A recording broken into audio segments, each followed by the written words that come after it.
I will try not to go insane for now. I think you should always try, but one step at a time. Noodles, I don't know what's happening to you, but I really worry for you, man. I hope you get better. And I hope you feel better.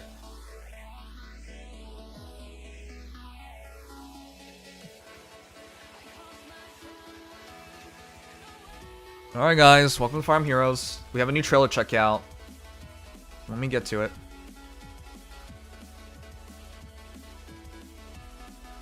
Yes, I know it's out. I was prioritizing finishing the Farm Heroes stuff first. That was more important. Sorry, I was prioritizing finishing the Nikkei stuff first. So I know we're late. Don't worry. I'm aware. I was streaming the entire time. We just didn't finish in time.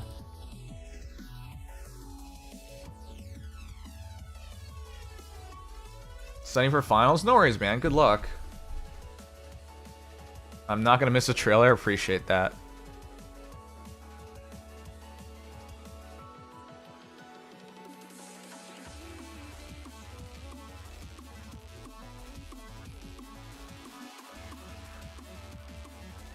Phase dead, so no one's upset. If you guys have been looking at the Fire Emblem Heroes trailer numbers, they're really bad. Like, atrociously bad. The trailers are struggling to get 20,000 to 30,000 views nowadays.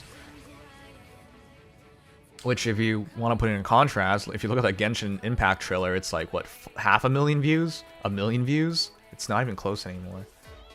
Not that it was ever particularly close, but yeah, I don't question you on saying Phase dead with like the general lack of interest. But still, I did say we'll keep going until the end of the year at least, and then we'll reconsider at that point. Anyways, I'm downloading it. Let's check it out. But Arrow and Kyle are doing things. Arrow and Kyle, neither of them are part of this union. They both just shit talk me all the time. I know deep down inside they care about me, but they just shit talk me all the time. I don't know what you're going on about, why you're listening to them so much. I have to ignore what they say. These guys curse me and cheer when I lose. Like, I ignore them. If I'm ignoring them, why aren't you ignoring them? I don't know what you're doing.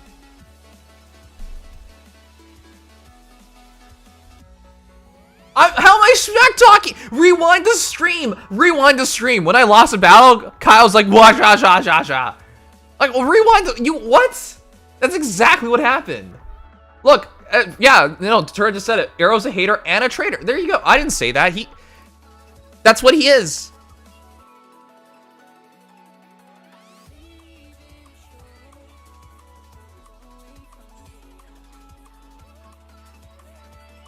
I'm not hating. That's literally what this is. All right. Anyways, we're back online. It's downloaded. Let's do this already. Don't crash. Don't crash. Don't crash. Don't crash. Don't crash. For those wondering why I'm saying don't crash, the new OBS update has made OBS extremely unstable. It's been crashing a lot, which is one of the reasons why I've been streaming a lot less in the recent days, because I've been trying to fix it. Instead of streaming, I've been trying to fix it. I think I spent like 5 hours of time last night trying to fix it. It was bad.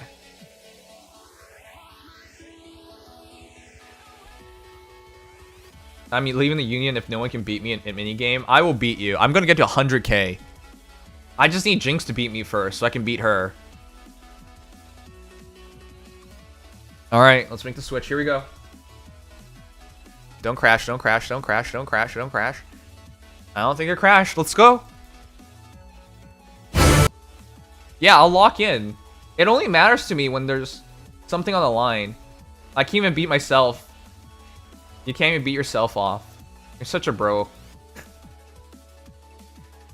Love you, Jinxie. Good luck. I hope this weekend we can have a proper duel on it. Hopefully, I get to beat your ass in front of everybody. That'll make things fun. Alright, guys, let's do it.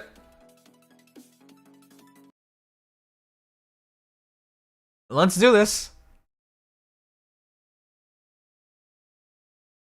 Alright, everyone. Welcome to the Fire Emblem Heroes trailer. This is Christmas. This might be the last winter banner I do of you guys, because I'm gonna be honest, I've been really down on this game this year, and especially the last month, because story certainly did not help. Anyways, with that said, let's get to this.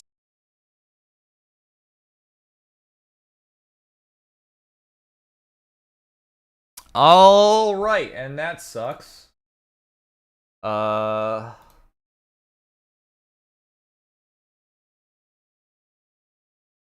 We're back. I did warn you guys. OBS has been dog water, and it continues to be dog water, and it'll be dog water for a while longer.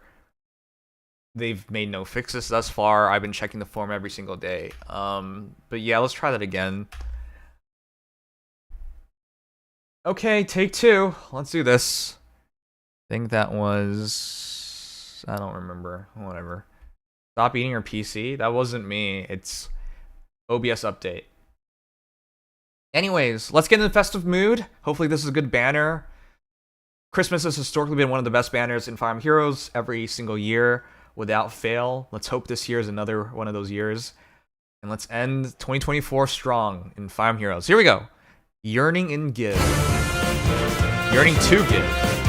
I can't read. Delivering presents and memories. Special heroes to battle. How many of you guys have good memories this year? When it comes to Feh. What? What the hell is this? What am I looking at?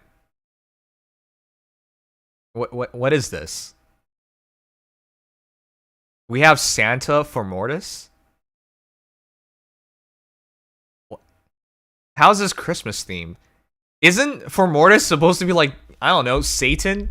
You're making and Leon's like a dead corpse possessed by Satan. And then okay. Dark of Night. Okay? I don't understand this. That's something okay.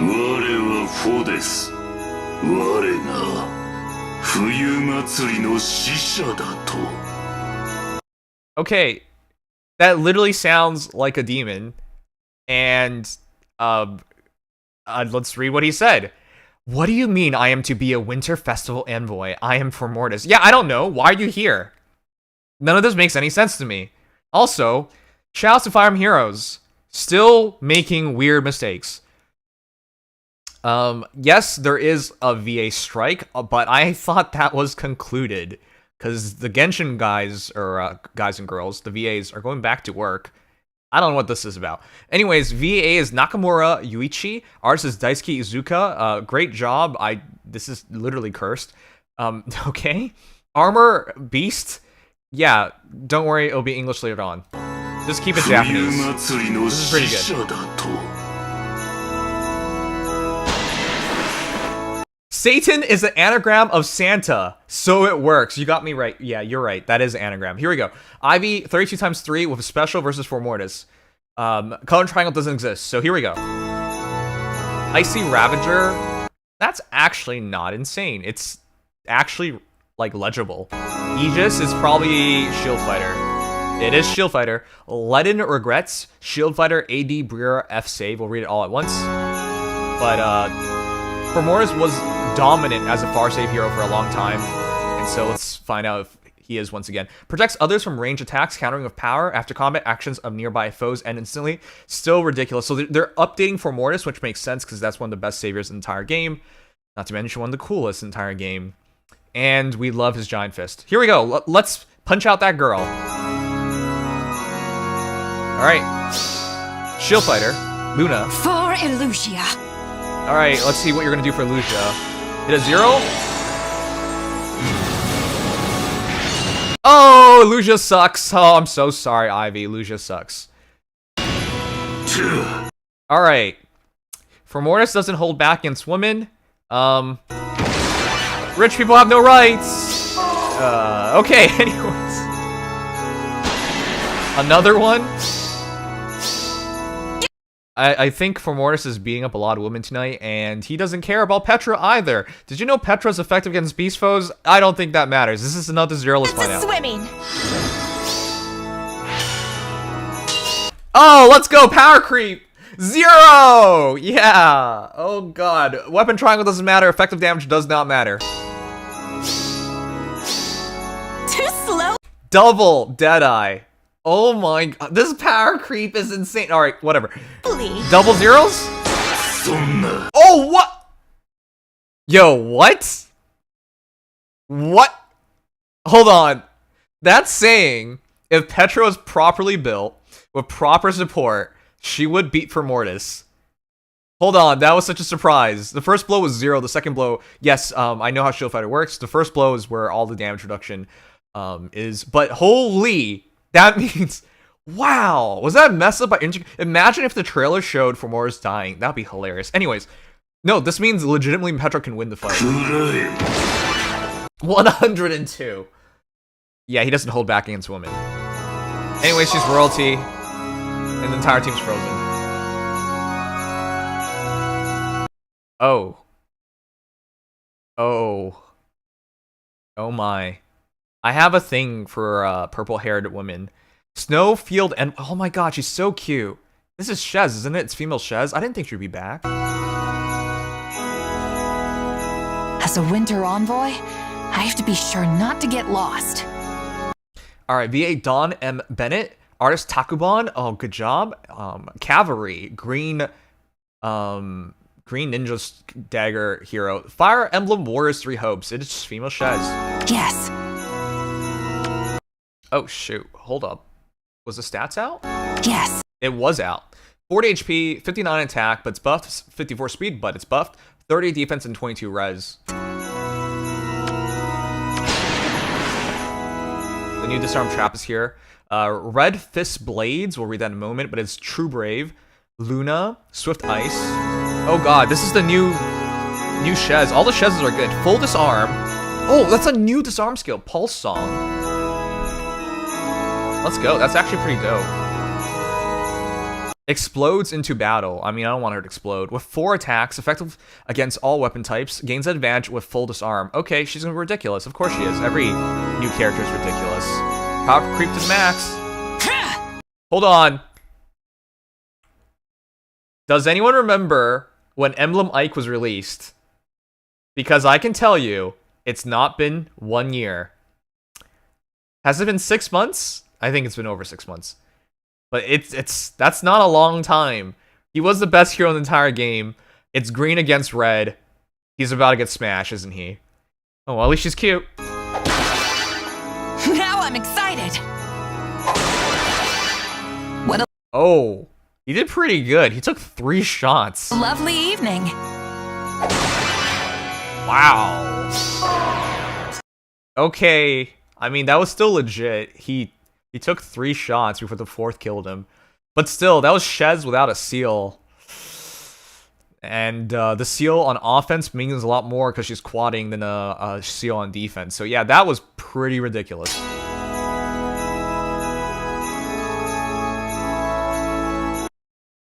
Hold on.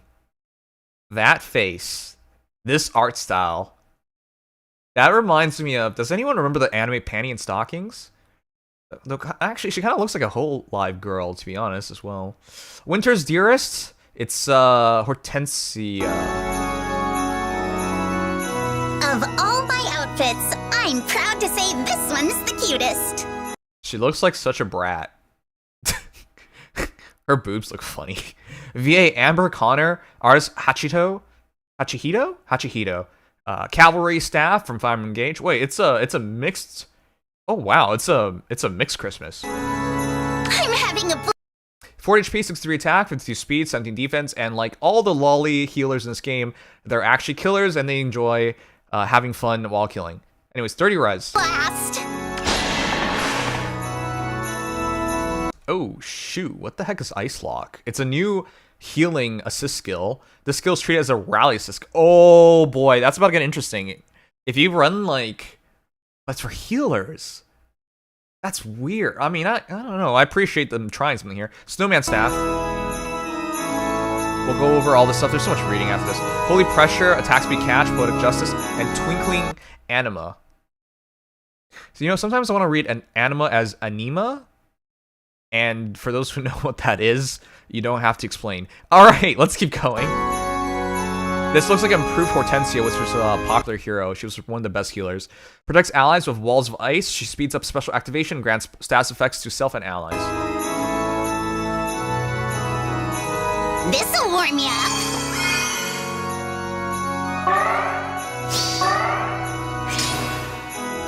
It's the wind. Oh. Oh boy. Wait, she can make those, can't she? Your festival. And then retreat afterwards? Yeah. No way. Altina on her release was so good. No way Hortensia wins. No way. Oh my gosh, what the heck? That was so much damage. This'll warm you. She's not even close to surviving. 58! Okay, well, Hortensia is once again one of the highest damage dealers for staff hero. Damn. And a gravity? And a retreat? That's so much cancer. I have cancer. Oh. I was gonna ask you guys to guess, but it's obvious. God, don't they look like such a cute couple? Gifted dragons, guys. I wonder what kind of kids they'll have. We all know incest is bad, but what happens when you self-cess? Anyways, don't they look like such a cute couple? Oh man, look at them trying to celebrate the Christmas together. Oh, wow. Alternating colors. Wow. Wow, I hope they bang and have many children. It's in Japanese. 冬祭り一番の贈り物ですよ。リュール。私もですよ。リュール。 They just talked to each other and said each other's name exactly the same because they're both Alir. Meeting another me is the greatest gift of the winter festival. And then a female Alir says, I feel the same. And then they had a shotgun wedding. Anyways, it's male Alir and female Alir. I don't know who the duel is until we get... Actually, I don't think I'll know because it just says Alir. Anyways, oh, it's blue, so it's probably male Alir, but female Alir is in the front. Whatever, I'll just think about their babies. VAs are Shimoto Hiro with Endo Aya, and the artist is Hayama Ishii. It's yet another time where the VA thing is really weird, because it's in Japanese again. Oh, she's way smaller, I know. Oh my god! Learther, I don't know how to say his name. His story just ended, and they're already beating up on him. He just released last month, and they're already showing a counter. You keep at it, IS. You keep at it, making everyone feel bad at all their polls. All right, let's go. Wintry Arts, Dragon's Roar. I mean, seriously, they just released him last month, and they're showing a counter already. Good job. Emblem's Miracle, SR Spiked Wall, even Res Wave D. That's a lot of new skills they're releasing. They always try really hard for Winter Break. Anyways, grant special cooldown count -2 and the ability to heal while attacking self and allies. Attacks 4 times. Great weapons, let's go. Once again, Tree Man will die.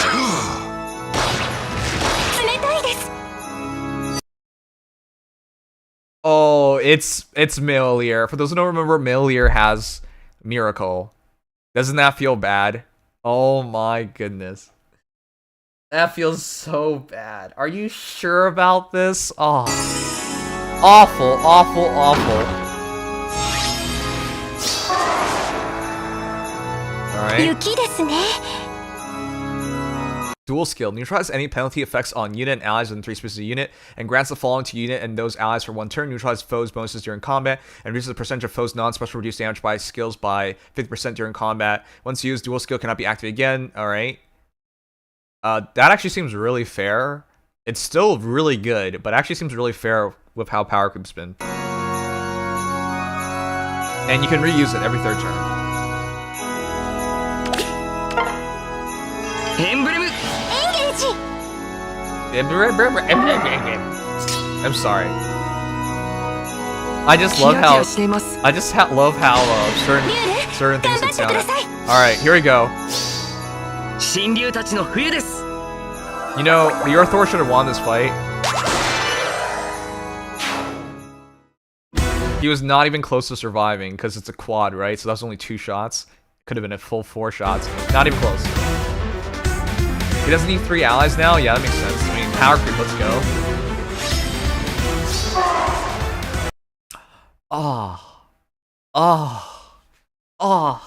For a moment there, I was like, oh my god, we're getting Christmas Leon for free!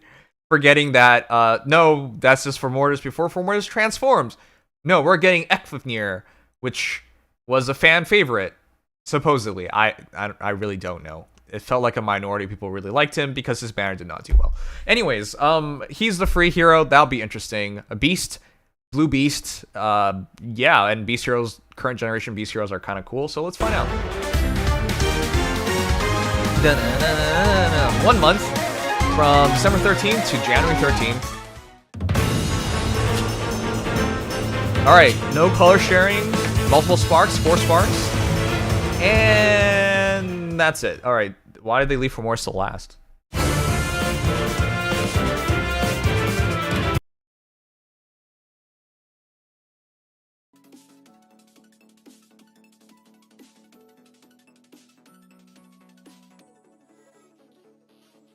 What do you guys think of the banner? That was a big surprise. I did not look at the silhouette, so I'm immensely surprised. I don't even know what to think about this. For Mortis coming back? Rerun? No, that's not a rerun. Redo? He's coming back to win Choose Your Legends. That's what he's here for. Wait, maybe not Choose Your Legends. A Hero Rises. For those who don't remember, he won a Hero Rises before. Remember that, guys? A couple of years back. For Mortis was the winner of a Hero Rises. He's coming back to win another one. That's what's going on here. Anyways, he's amazing. Love the guy. Hail Satan! Well, hold on. No, he is supposed to represent Satan. Anyways. Great character. Everyone likes him. He's badass looking. Punches women. Would be good friends with Trump. I can't help myself. Whatever, man. Just cancel me again. I don't care. With that said, though, ridiculous damage reduction is kind of insane. Shrugging off Ivy was already insane, and then of course Petra. Petra should be able to win this with proper support, but yeah, that's still pretty badass. Taking back with him the freeze effect, which is really good. Yeah, for Mortis is going to be dominant in the meta for sure. I still use base for Mortis. I mean Mythic for Mortis, and he's still pretty good. Shez is looking really nice. Quad hits are tons of damage. And, of course, Shez is scary. Effective against virtually everything. Swift Ice, Full Disarm. Pulse Song's a great combo. So I'm expecting this to be really good as well. It's one of the best stagger heroes. And one of the best... Well, yeah, really good threat and range. And be very amazing for Ether Raids. The fact that she's beating Ike is just kind of crazy. Because this is the situation Ike's supposed to win in. And he's not anywhere close to winning it. So yeah, that's back-to-back 2 top tiers. And then there's no misses this time because Hortensia as a healer is insane. Massive damage, gravity, retreat, the ice walls. That's just a great combo. And yeah, killing Altina is big pain because Altina I still think is a really good hero. It's just this game has no mercy. If you're 6 months old, prepare to get power creeped. In fact, if you're 1 month old, prepare to get power creeped. So yeah, there's that. Anyways, finally, we have the dual Shez, and that's amazing too. I feel bad for Leorther because he couldn't win this fight.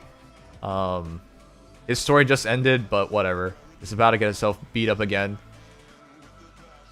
How to even get in range, I don't know. But yeah, this is very interesting. I'm going to read the skill because somehow Saber was triggered. It's probably in the skill, which I didn't get to read yet, but we'll read it in a moment. But do I even have to read? Everyone knows these are going to be top tier heroes. So that's that then. Okay, let's go over the kits and let's watch him. Yeah, it is dual Mjolnir because of the miracle effect. VW Orthor. Yes. Death to the trees. Trees don't deserve to live. I hate oxygen. It's funny he's killing the tree with presence, which is social commentary and how we kill trees to stuff presents under them. That's what that was about. Okay. Whoa, whoa, whoa, whoa, I just realized. Guys, there were a lot of guys in this one. Right? Hold on. There was a lot of guys here. Is this a gender balanced banner? Because we have Ikthufnir, we have Mjolnir, and we have Leon. So that's 3 guys. And then it's Shez, Hortensia, and Female 3 guys, 3 girls. It's a gender balanced banner. Oh, wait. For Mortis does not count because that's a Demon King. No gender there. And I think Leon... I think he's the prettiest girl I've ever seen. You know what? It's not gender balanced. It's more like, you know, 4 girls, 2 guys, and a Demon King. That's the banner. There you go. Alright, let's go over the skills and stuff now.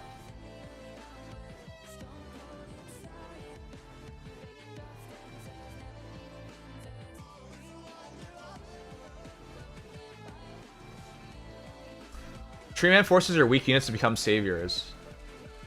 Oh, you're right. My mistake on the Lear thing. I am incorrect. Thank you, Casey, for reminding me. By the way, that banner did terribly, and I've not fought one Tree Man yet, so it's going to be hard to remember things when you don't have experience with the character. Alright, let's try this now. First heroes for Mortis, Icy Ravager, Slaying. At start turn, at start of any phase except for in summoner duels, a special cooldown count is its maximum value, special cooldown count -1. Why is it except for summoner duels? A lot of heroes get special cooldown count -1 anyways, so... Are they just trying to make this so that's not gonna break the game in summoner duels? That's hardly a difference. If finishes combat or foes HP 75% or above at start of combat, inflicts penalty on foes attack defense equals 20% of unit's defense at start of combat, +6, unit deals +X damage, X equals total value of number of foes defeated by unit's team on the current turn, and number of foes that have already performed an action times 3 +10. Maximum 19 for current turn, player phase, and enemy phase are counted separately. Okay, that's absurd, a lot of stats. Reduces damage from foes attacks by X% by X, no, just straight up X, and neutralizes effects that inflict special charge -X on unit during combat, and also if unit's special cooldown charge count is at its maximum value after combat, grants special count -1 to unit after combat, so that's really nice. Yeah, that just gets to Aegis spam very easily, and with Shield Fire, that's perfect. As our turn, if unit is adjacent to only Beast or Dragon, yeah, that's still standard effects. I'm surprised they haven't updated that, but then again, Distant Counter as an effect is already kind of broken.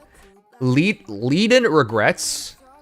That's so festive, guys. Remember, always think about your regrets during Christmas. If unit can transform, transformation effects gain if unit is within 2 spaces of a beast or dragon. Oh, it's one of those new beast transformation skills. If number of adjacent allies or other than beast or dragon allies is less than or equal to 2 as a trigger condition. Okay, so it's a super easy transformation effect. At defending ether raids at start enemy turn 1, if conditions for transforming are met, unit transforms. Alright, easy. If unit is transformed or foe initiates combat, inflicts attack defense -10 on foe. Reduces damage from foes' fall attacks by 80%. This is just way better than base for Mortis. I don't even need to check. Fall attacks normally mean only... So this is the B slot from Byleth built into it as well. For effects that grant unit attacks twice, it means a 3rd and 4th strike. And reduces the percentage of foes' non-special reduced damage X% skills by 50% during combat. And if foe shades combat and after combat, the closest foes in 4 spaces of target who have yet to act have their actions end immediately. Closest foes within... Yeah, that's a lot of disabling going on. Alright, that's nice. That's really sickeningly good. Anyways, Shield Fighter, attack speed -4. Wait, you guys know what that does. We'll skip it, but everyone knows it's super good. It gets to double up on the Aegis, which is why Ivy was doing 0. I don't know why it reduces damage by 7, because it says so. Why does it have stats? I don't know. It's just really good. Anyways, it also gives you a cooldown, because why not? AD Breer F save. So range equals 2, initiates combat against an ally within 2 spaces of unit, triggers Savior on unit. So this is a new generation of Savior skills. Grants attack defense +4 unit. Reduces damage from foes first attack by 5 during combat. And normal means only first strike. For effects that grant unit attacks twice, it means the first and second strike. And unit's next attack deals damage equals 4% of foes attack, which makes sense. That's how he hit Petra for 100 damage. 105? Because it was damage reflection. So yeah, it's a very good combination, very strong. Is the unit missing in anything? Not really. I guess he doesn't have healing. Unless I'm misremembering. But tons of true damage reduction, which is why you can get a 0 here. Damage reflection. He only hits back 1 time. But I think that's fair. There should be a chance to survive him. Yeah, 1 hit. Well, the damage reflection, I think that's enough. Because he should just kill. So yeah, the closer you are to killing for Mortis, the worse things get. I think that's the idea of the character. If you can't kill him, he disables, and if you can't kill him, you die due to damage reflection. So that's the idea. Yeah. Anyways, here comes the Giant Fist! Shield plus the new C is pretty good. Yeah, it really is. The survivability is off the charts, and the damage reflection just completes it. Next we got female Shez. Man, why do I like purple-haired girls? Anyways, she's really good as well. Quadding, killing Ike is kind of incredible, so let's go over it. Red Fist Blades, it's slaying, true brave. At start turn, unit's HP is 25% above. Attack speed +6, incited, special cooldown charge +1 per attack. So that's Luna spamming. And it's 2 cooldown because of slaying. At start combat, so it's at least 2 Lunas. If unit's HP is 25% above, grants bonus to units' attack speed, defense, res equals number of foes in 3 rows to 3 columns, center on unit times 3 + 5. Maximum 14, deals damage equals 20% unit speed. Very nice. That's so much true damage as well. So every hit has true damage. Every hit gets a huge augmentation of stats. Reduces damage from foes' first attack by 7 during combat is very nice as well. Anyways, Luna's nice. Swift Ice, this is going to be absurd because this is with the true effectiveness on everything that they really like putting on Shez. If unit shifts combat was in 2 spaces an ally, all stats +8. Reduces damage by 30% from foes' first attack. Neutralizes effects that guarantee foes' follow-up attacks, aka and effects that prevent units follow-up attacks, aka non-follow-up. And reduces the percentage of foes' non-special reduced damage skills by 50%. So she really shouldn't be using anything like lethality because she doesn't need it. Double Luna is better than lethality anyways. If units shifts combat against a non-dragon, non-beast, infantry, foe, and unit speed are over foe speed +20. Grants effect kits. Oh, that's so easy. Outspeed, and as long as they're non-dragon, non-beast, infantry, it's just true effective damage. Otherwise, if unit issues combat, unit speed is over foe speed +5. Grants effect against all weapon types unit during combat. That's pretty free. That should cast just about everything. Full Disarm is new. Speed defense -X on foe. X is total number of bonuses effects active on unit, excluding stat bonuses, and penalty effects active on foe, excluding stat penalties. Times 2 + 4, maximum 12. Neutralize effect that inflicts special cooldown charge -X on unit during combat. And then when attacking ether raids, yeah, it's movement on a space with a bolt, trap, or a heavy trap cancels traps effects. And if it's hex trap, you get a 10 HP advantage on it. So it's not immune to Hex Trap, it's just mostly immune. As long as you don't have -HP and it's not a low HP hero, it's fine. Because you'll have Ether heroes, Ether raid support from the Ether Mythics to increase your HP. Everyone knows Pulse Song is really, really good, and she gets it, of course. So yeah, that's another broken hero, made for Ether raids, made to abuse the meta. Jinx and Feh? Jinx and Feh? You know what? She does look like Jinx. Guys, give Jinx a follow. Let me know if she looks... If Shez looks like Jinx. Give her a follow. Check her out when she streams. I can see a similarity. I think Shez is cuter, though. Anyways.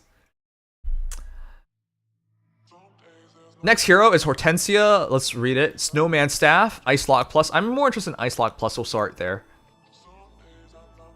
Restores HP equals 40% units attack, minimum 6 HP to target ally, and grants defense res +6 to target ally for 1 turn. And also, if there's no Divine Vein Ice currently applied by unit or allies, applies Divine Vein Ice to spaces 2 spaces away from target for 1 turn.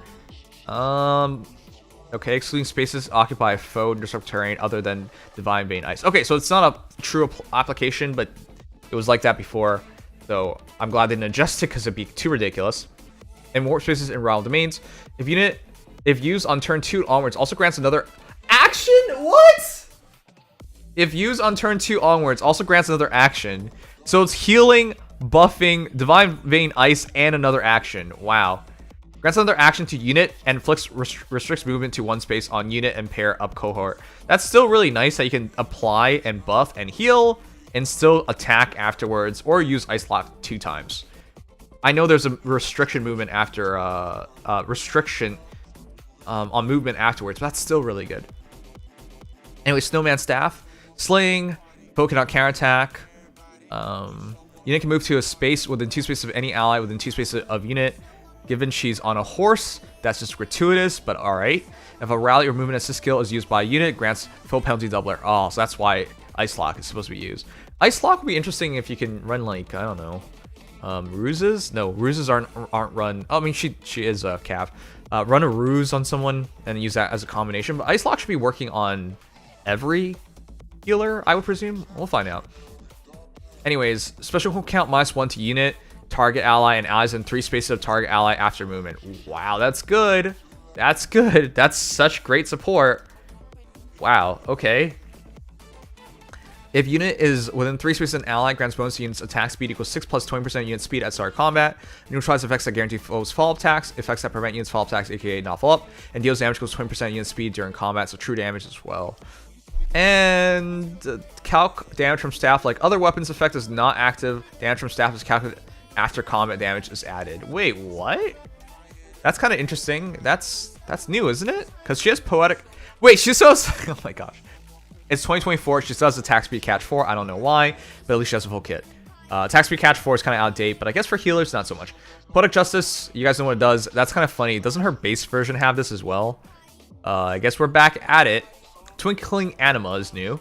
Attack speed plus 6, Candle 1. Okay, new but similar. Is it going to just be an improved version of the original? And the following stats to unit and allies within 3 spaces of unit for 1 turn, neutralize penalties on unit during combat. Nice. At start turn, if unit's HP is 25% above, inflict speed, res -7, panic, and discord.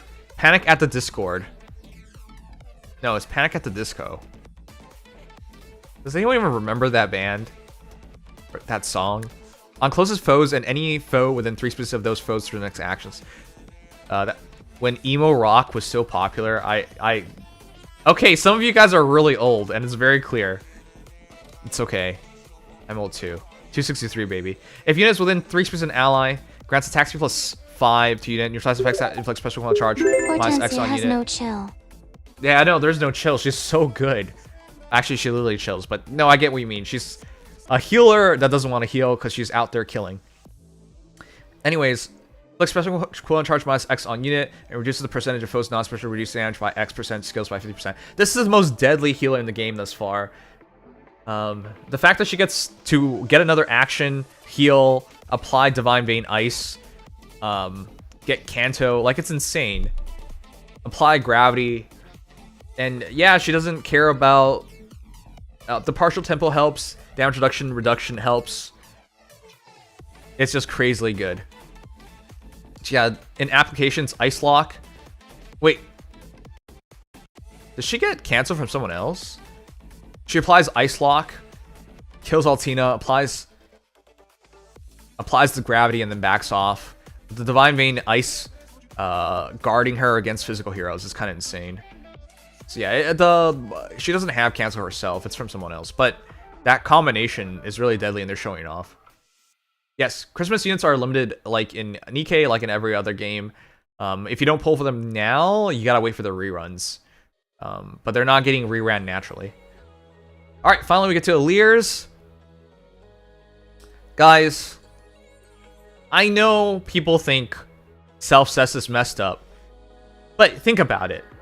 In our daily lives, we'll never see someone impregnate themselves, right? And do we really know what happens when that happens? I know in incest, if you do it, the kid will be born with like 5 arms, no eyes, 2 heads, 1 toe. Like, I know things will happen, right? And then they'll transform into a demon. Or, well, hold on. No, they'll lose all their body parts and skin and have to slay, like, 10 demons to get all their body parts back. And then at the end of the anime, they fight their, like, lord brother to take control of the country.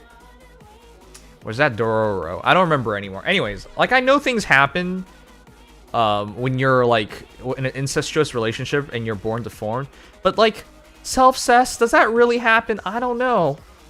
The logic says it should happen, but we haven't seen it, so I don't know. So till then, self-cess couples are the best couples. Anyways, look, there's no way they're kids. I mean, they're divine dragons, right? They have perfect DNA. There's no way this can go wrong. Anyways, Wintry Arts, Slaying Ability, True Brave. At start turn, if units within 2 spaces of an ally, grants divinely inspiring to unit allies in 2 spaces of unit for 1 turn. What is that? Grants bonus to units attack speed, defense, res equals X plus times 3. X equals number of allies with the divinely inspiring effects within 3 spaces of unit, excluding unit, max 2. Grants special cooldown count minus X to unit before foe's first attack. And when units deals damage to a foe during combat, restores X times 4 to unit during combat. Okay, tons of healing, some stats, and acceleration. That's insanely good buff. The fact that it's shared is crazy. Nice. If units within 3 spaces of an ally, grants attack speed, defense, res +5 unit, inflicts penalty on foes. Attack speed, defense, res equals number of distinct game tiles among allies within 3 spaces of unit times 3 +4, maximum 10. That's just a Lear thing. Unit deals plus X damage. X equals 5 times the total of number of distinct game titles among allies excluding unit, and number of engaged allies excluding unit, maximum 15. Alright, that's really easy. That's like 25 stats very easily. So if it's a modern player using engaged heroes, 25 stats is kind of crazy. Well, I guess it's 10 stats and then 15 true damage, but that's still crazy. And reduces damage from foe's first attack by X. Again, 15 true damage, 15 true damage reduction. Anyways, if foe's range equals 2, calc damage using the lower of foe's defense or res because he is a dragon. There's no DC though, but I guess DC seal is fine. Dragon's Roar, you guys know what that does, kind of ridiculous. Oh, sorry, did I say DC seal? What am I talking about? It's 2024. Why would you even need it? Emblem's Miracle is DC. If units within 3 spaces of an ally, grants attack speed, defense, res +9 to unit during combat. It reduces damage from foe's first attack during combat. Don't make me hydrate, there's so much to read. During combat, reduces damage from foe's first attack during combat equals AoE. From AoE specials by 40%. So yeah, stats even more. That's really easy stats. So 20 plus stats, 25 stats effectively. And then true damage reduction or I'm out of breath. Or survivability against AoEs by 40%. And yeah, it's just that's so layered. True damage reduction with damage reduction. It means the first and second strikes. Yeah. And if the number of allies in 3 spaces of unit is greater or equal to 3, and foe initiates combat, if unit's HP is greater than 1, and foe would reduce unit's HP to 0 during combat, it's a survive. Oh gosh, that miracle ability is even better now. And the character's been really updated too. Hold on, does this stack? In fact, it only triggers for players team once per map. Okay, it does not stack. It's not unlimited. And does not stack from non-specialist effects that allow units to survive 1 HP, so you can't use it as a miracle. And foe's attack would... I thought they would update this to make this more absurd.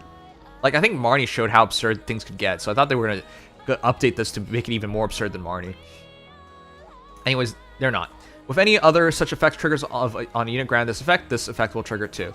Alright, even Res Wave D, you guys know what it does, and then SR Spiked Wall, this is a new Dragon Wall. Foes with range equals 1 cannot move through space adjacent to unit, aka it's the bulwark effect. Foes with range equals 2 cannot move through spaces within 2 spaces of unit, and that's just bulwark. Inflicts speed res -4 on foe, deals damage with 15% of greater of unit speed or res, reduces damage from foe's first attack by 7, and neutralizes effects that inflicts equivalent charge -X on unit during combat. That's nice. That's really nice. I like that. He's gonna be absurd. They're gonna be absurd. I think that's the right grammar on this. It's really funny that Tree Man gives Savior here, and then Tree Man loses to Savior. That's funny. You miss Sugma? Why would you miss Sugma? What is wrong with you? Alright guys, that's the banner. I wish Datura made a hype meter here. I'll make it. Can we redeem Fire Emblem Heroes EOS? I don't think that's a thing. This is probably going to be the best performing banner. Fun fact, if you guys did not know this, I'm going to break your minds right now. The best performing Fire Emblem Heroes banner of 2024 is the Christmas banner. And you might be like, there's no Christmas in 2024. Fun fact, it counts. So the best banner of 2024 for Fire Emblem Heroes, the only banner with an A rank or above, is the Christmas banner. Isn't that funny? So the best banner of 2024 is Christmas 2023's banner. And let's see if it repeats this year, because this is a strong banner and they might be able to pull it off. I don't know. Are you guys excited? Let's find out. So, how hype are you?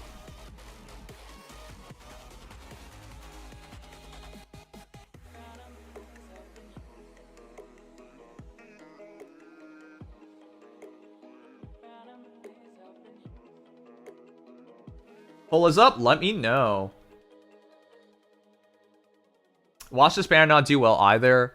I mean, I think this is like the last legs of the game. I think this is the last leg of the game. This game doesn't even get 20,000 views on trailers anymore. Though with that said, this should be one of the better things. So I guess we'll find out. Alright. Give me your thoughts, guys. In a moment, I'll read the comments. I'm really tired tonight, guys. Engage. Nikkei broke my heart. Honestly hilarious that everyone got evolved PRF skills except the duo hero. Not that they needed it, but it's funny. Yeah, I thought it was and fair. I guess they took away Dear Man's PRF, so that sucks. Oh yeah, is Dear Man not gonna have a perf? That sucks. What's the point of that? Oh wait. I think everyone knows the answer to that, so why am I asking it?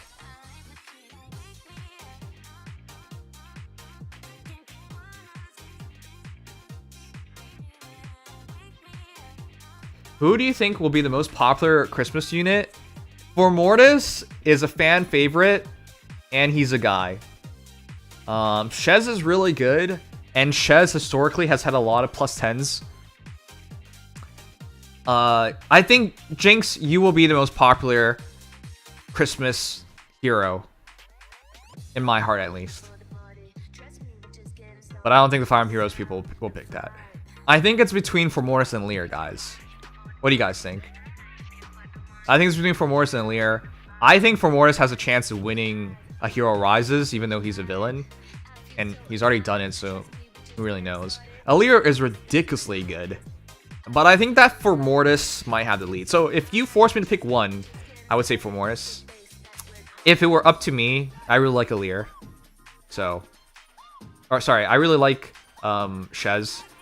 But I really think Lear is broken. So there you go. I haven't been on in half a year. I miss Sugma and Carrotfish meme. So if you're wondering, Noodles, Sugma is at home right now. At home, he spends most of the time with his family and he avoids the streams. So that's good for him. But yeah, he's in Mexico right now. Having fun with Mexican summer. Don't pick self-cessed, shake my head. There's nothing wrong with self-cessed.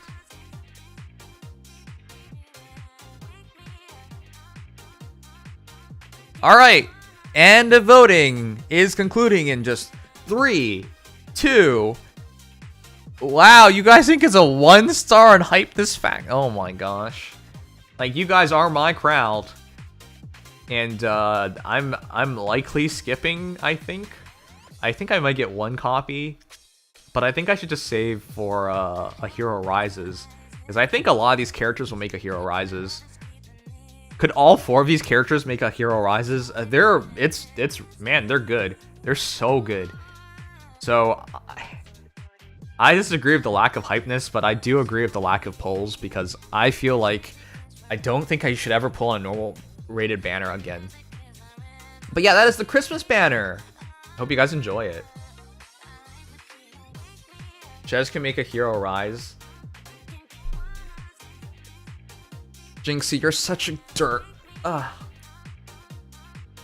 Why would we care anymore? Alright, you're definitely my crowd. Because I'm super down about the game as well. But I think they did a good job this time. I think legitimately this is a good job. I don't play this game. I know you don't. You should not play this game. It might not last 1 more year, to be honest. Do you guys think this will be the best banner of 2024? I'll pose this question to the guys in a moment.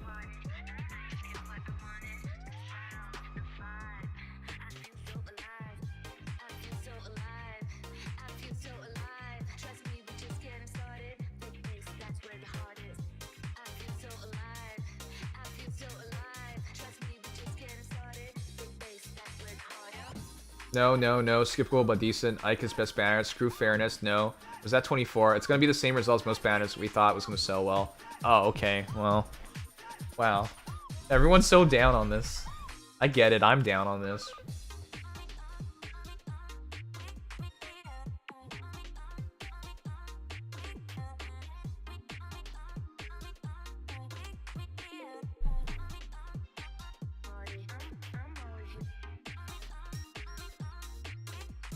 I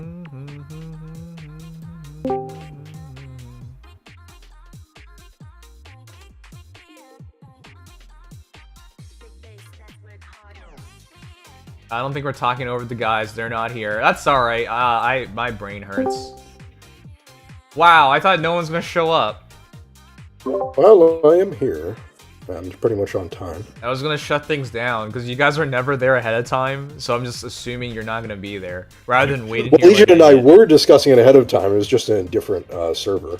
Oh, now you found another home. I see how it is.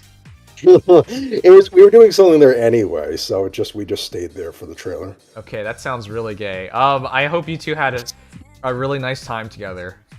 We had a nice time doing the draft league battle in a hotel.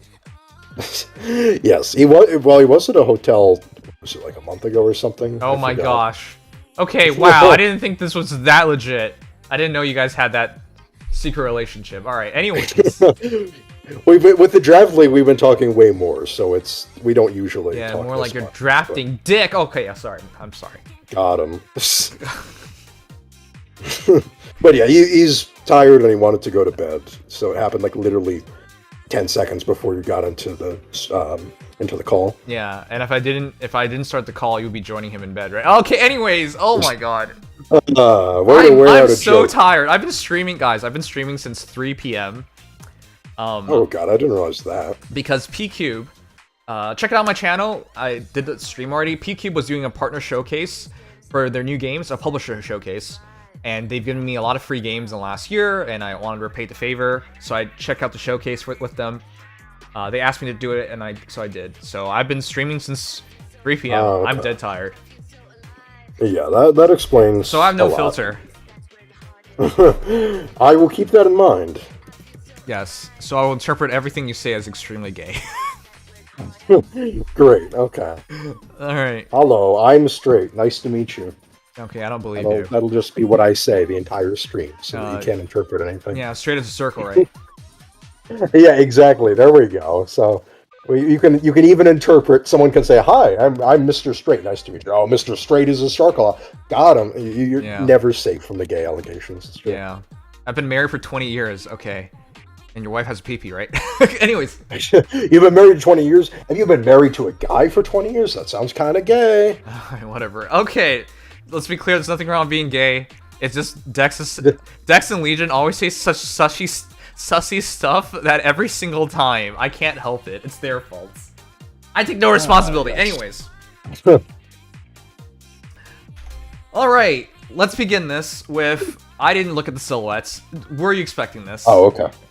I was not expecting any of the other units who showed up. I was expecting the silhouettes that we saw and most people agreed on were Hortensia and Eikthrunir. You know what would have been funny? It would have been really funny if they did for Mortis' Shadow, and no one would be like... That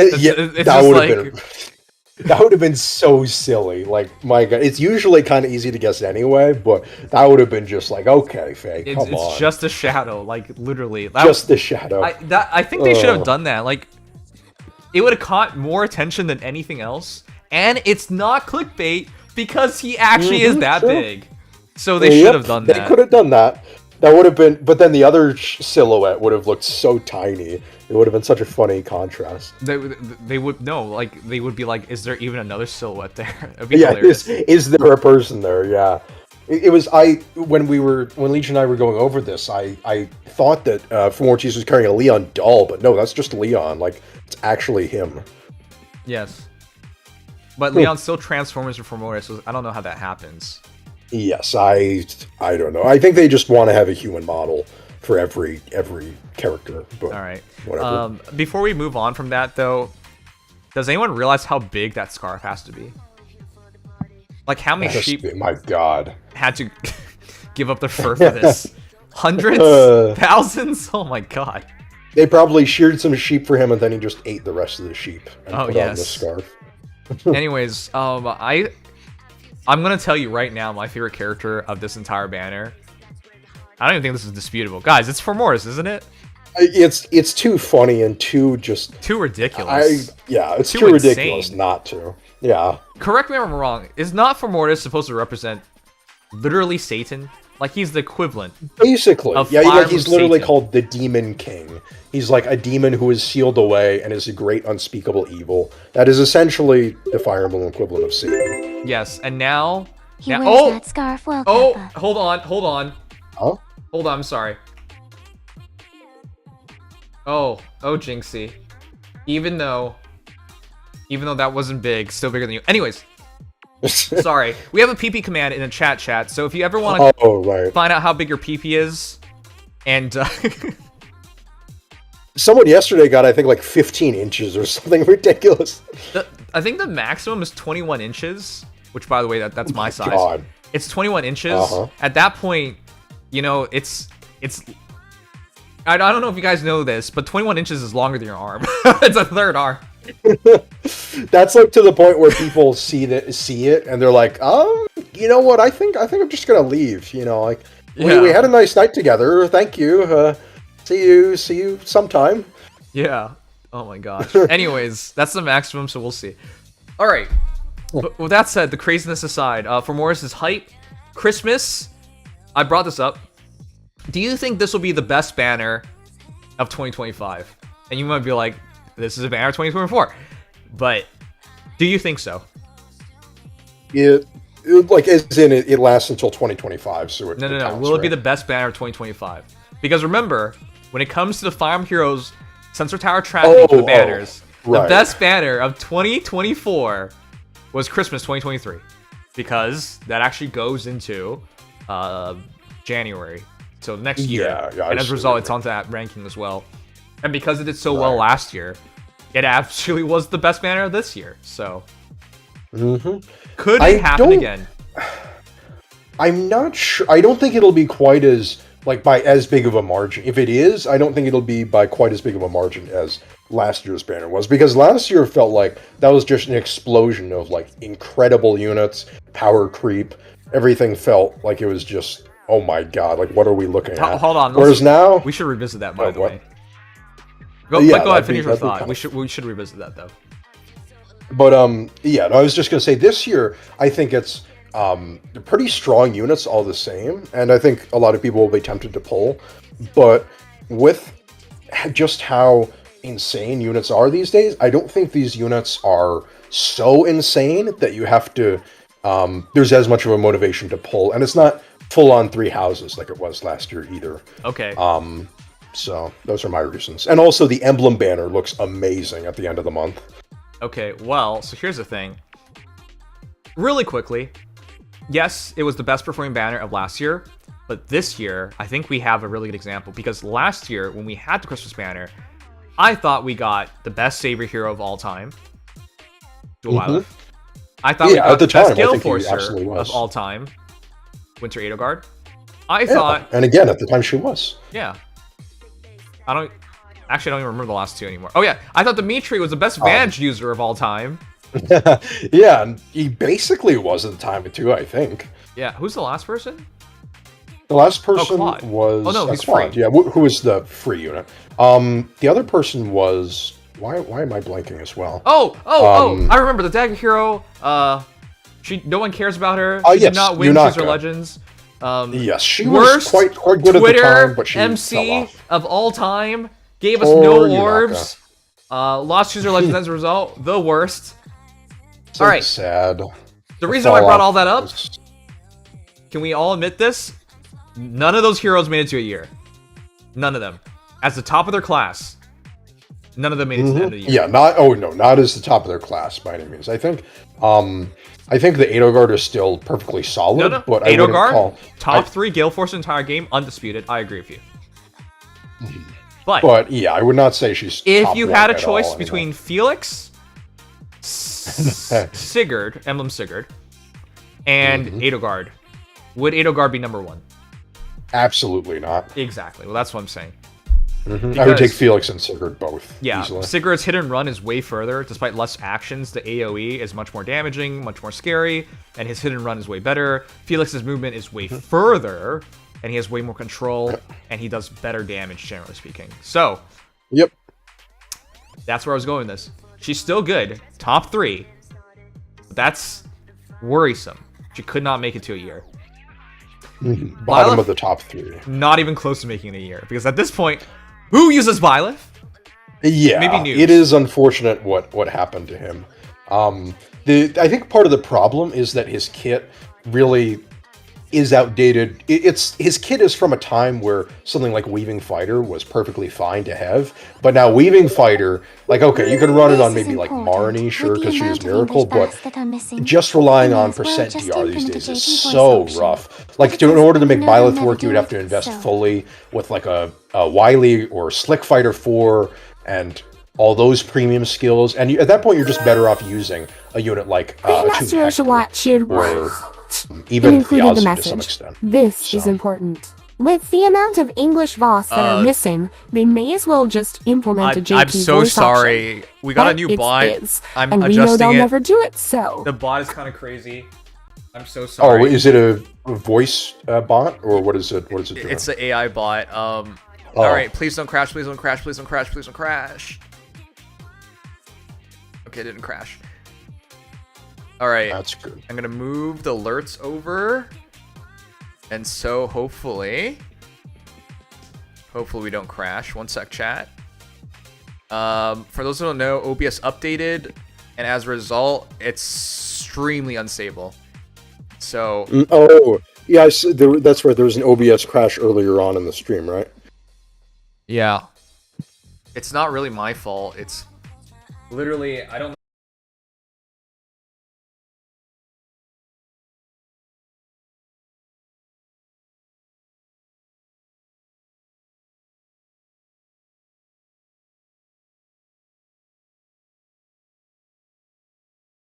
Alright. We're back. Okay, sorry about that. As I mentioned, OBS is super buggy. It crashed. Honestly, I'm so scared of like even doing anything in OBS because it crashes so easily now. No, this is not my fault. There are several users with this issue. There's a lot of like people questioning if this release is ready. I have tried downgrading. Trust me, every one of your suggestions I've already tried. But yeah, there's nothing we can do about it.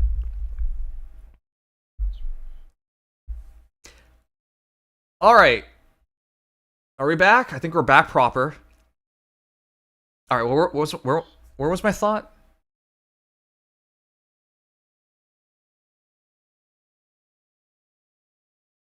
Oh, yes, we were.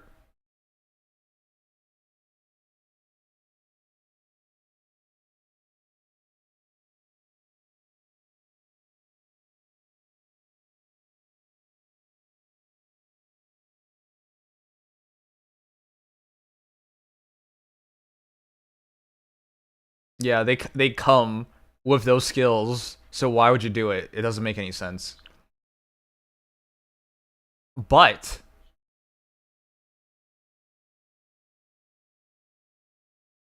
so if we reflect on last year, I would argue the longest lasting hero by far, Edelgard. Can't disagree on that. Second longest, I would give it to Byleth still, and that's a horrendous mark.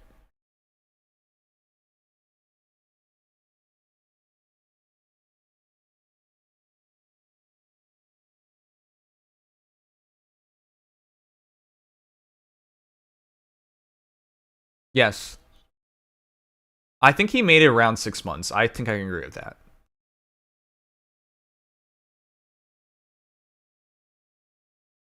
Yep. Is insane.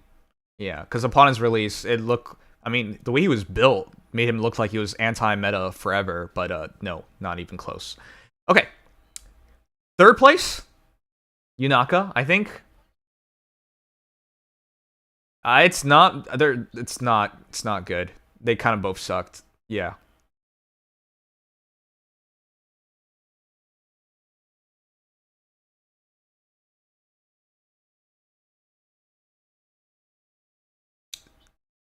I think Yunaka's in a better position than Dimitri because she moves well, huge damage reduction.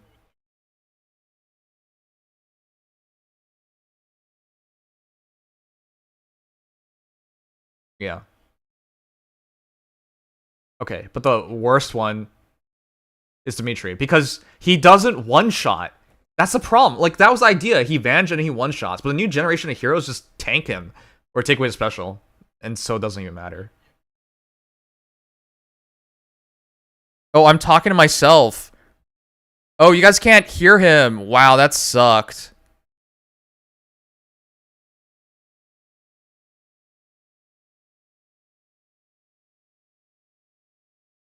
Okay.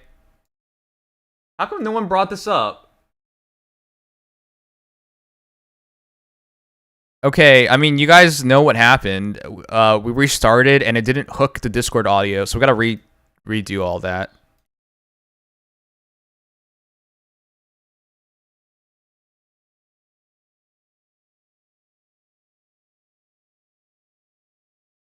For a few minutes, that must have been funny.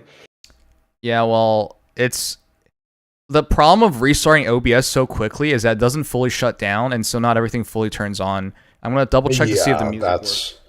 That's not good. Yeah, hopefully. Oh, the music doesn't work either. Okay, guys. Oh, God. Oh, everything was just a mess. Wow. Oh, Ignis is saying people have been saying it for a couple minutes. Okay.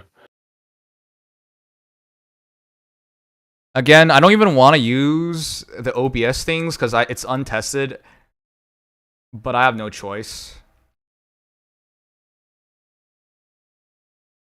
Mm-hmm.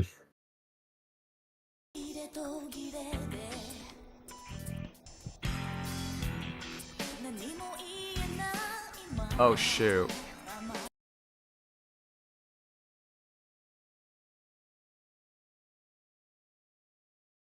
Wait, what?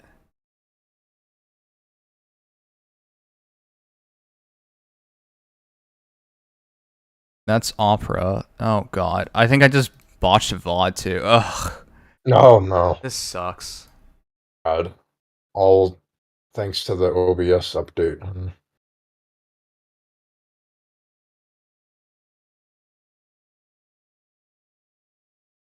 This sucks so much. Alright, let me fix that real quick, chat.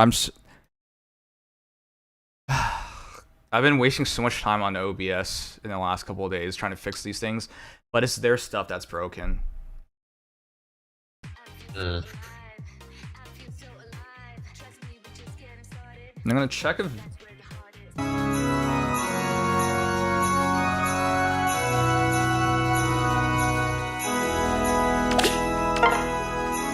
Emblem!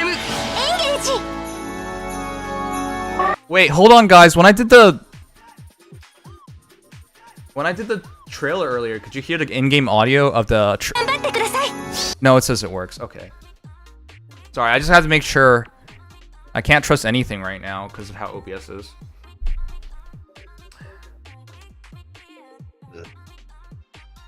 Okay.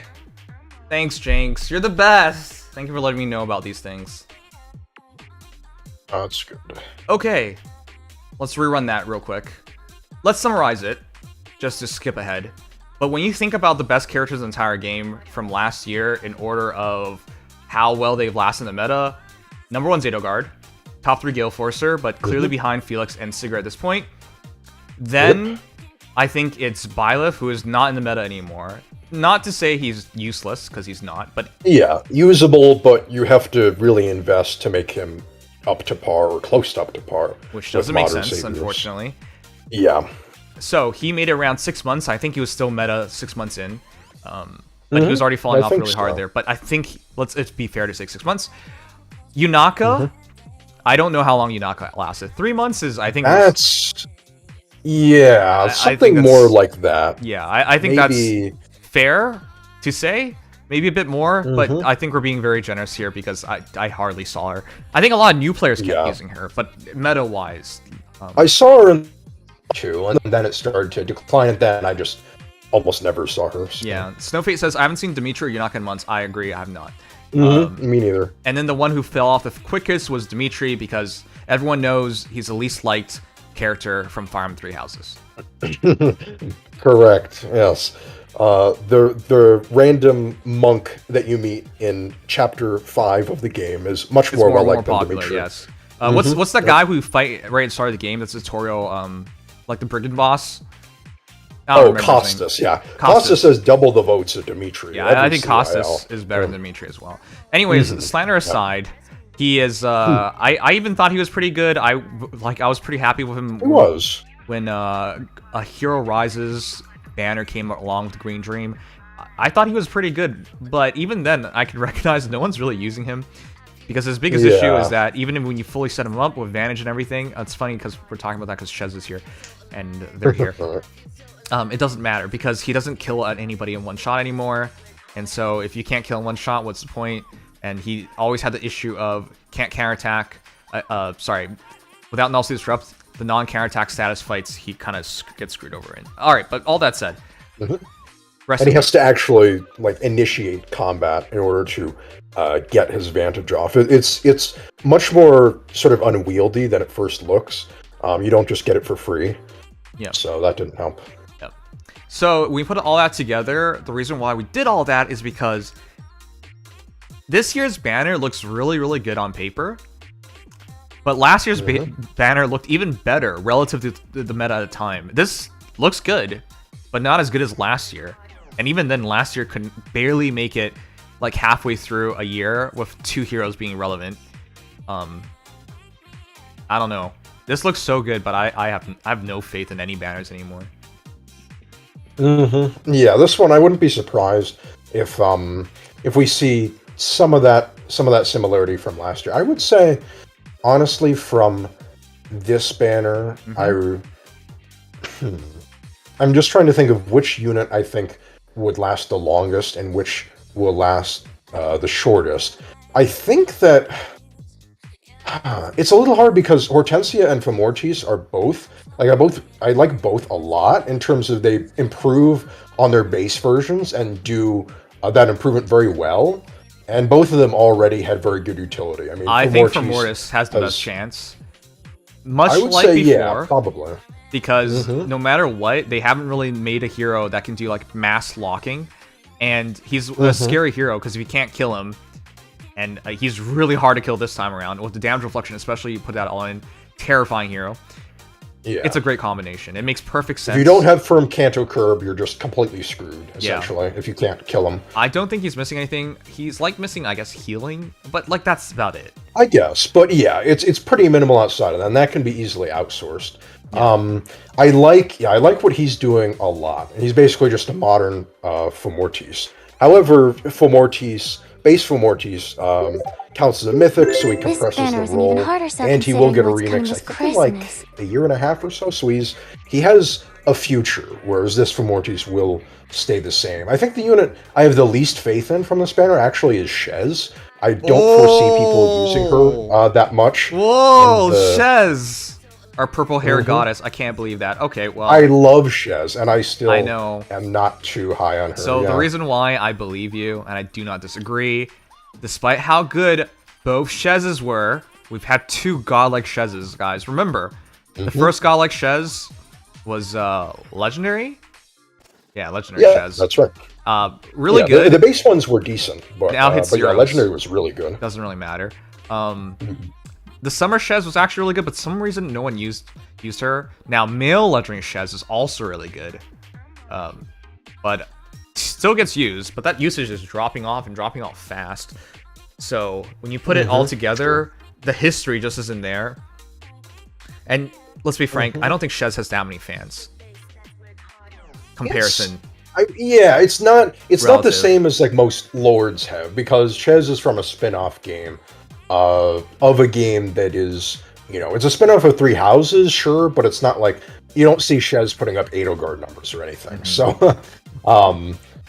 popular as a character, but not popular as a Lord. So. I know you guys say, I don't know, man, people really like Shez. Consider the competition. Femortis literally won a Hero Rises. Alright? That's pretty rough. Yeah. Hortensia, from Engage, I don't remember how well she did. Maybe Hortensia and Shez are relatively close, but I think Hortensia is even more popular. I think a little bit. I couldn't be entirely sure though. They're both pretty popular. And the Lear unifies both fan bases, so that's pretty rough for the Lears. Right. One of the least popular, actually, I think the least popular avatar Aside from Chris. I think more popular than Chris, but Robin and Violet have both won CYL. Yes. Aaliyah's not close. Corrin has 2. So yeah. Yeah. I guess Shez is an avatar, but no. Yeah. Anyways, it's not. When we talk about like that, it's not that many popular characters.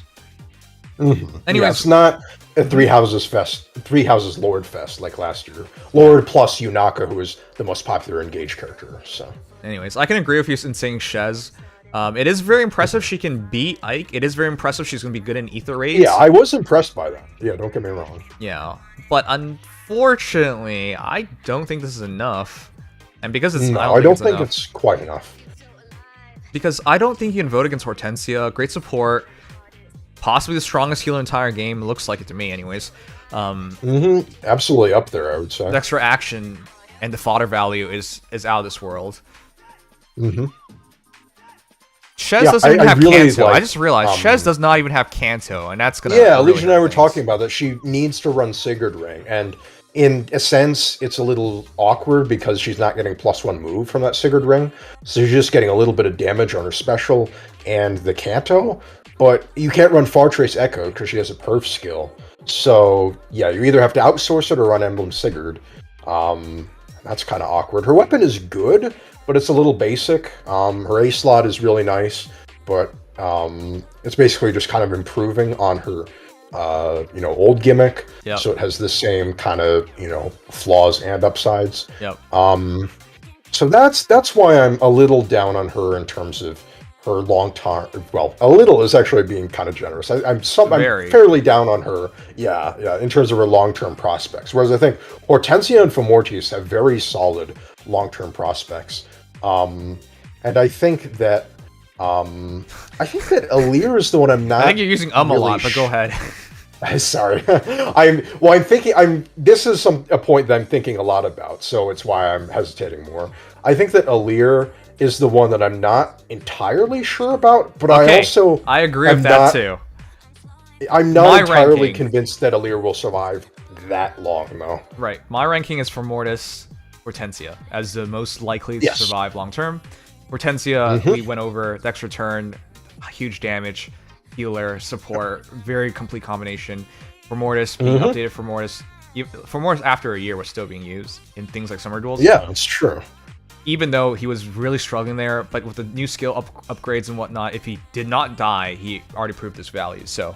And he's still good on Ether Raids when he's given Shield Fighter, just because if you can't kill him, he's going to lock your team down. Yep. And this Femortius does the same thing, except, better. Right, and so check. Both have the history to make this make sense here. Okay, so Shez, we understand why it doesn't make sense. The reason why I don't think Alear makes sense, just look at Legendary Male Alear. What's the usage? Yeah, he is nearly zero. He is fallen off quite a bit. You still see him sometimes in duels, but a lot less than you used to. I haven't seen him much recently, for my part. So that's why I think you're right about that. A good portion of why this Alear will not last that long. I think the good thing about this Alear, though, is I prefer the gimmick of a duo unit who has a duo skill that you can refresh and has just better things going for them in general than Legendary Male Alear. So I like the concept better, but I don't think it'll be good enough, especially as an Omni tank. Yeah, clearly better the Rother than the original Alear, Legendary Male Alear, but not enough because I feel like this is a good step forward. Think it'll be enough. I just don't think there's anything here that says it's going to resist power creep at all, and so I think this is going to be a quick. The problem. This is going to be a quick dominant hero for a couple months, and then better stuff release, and then gone.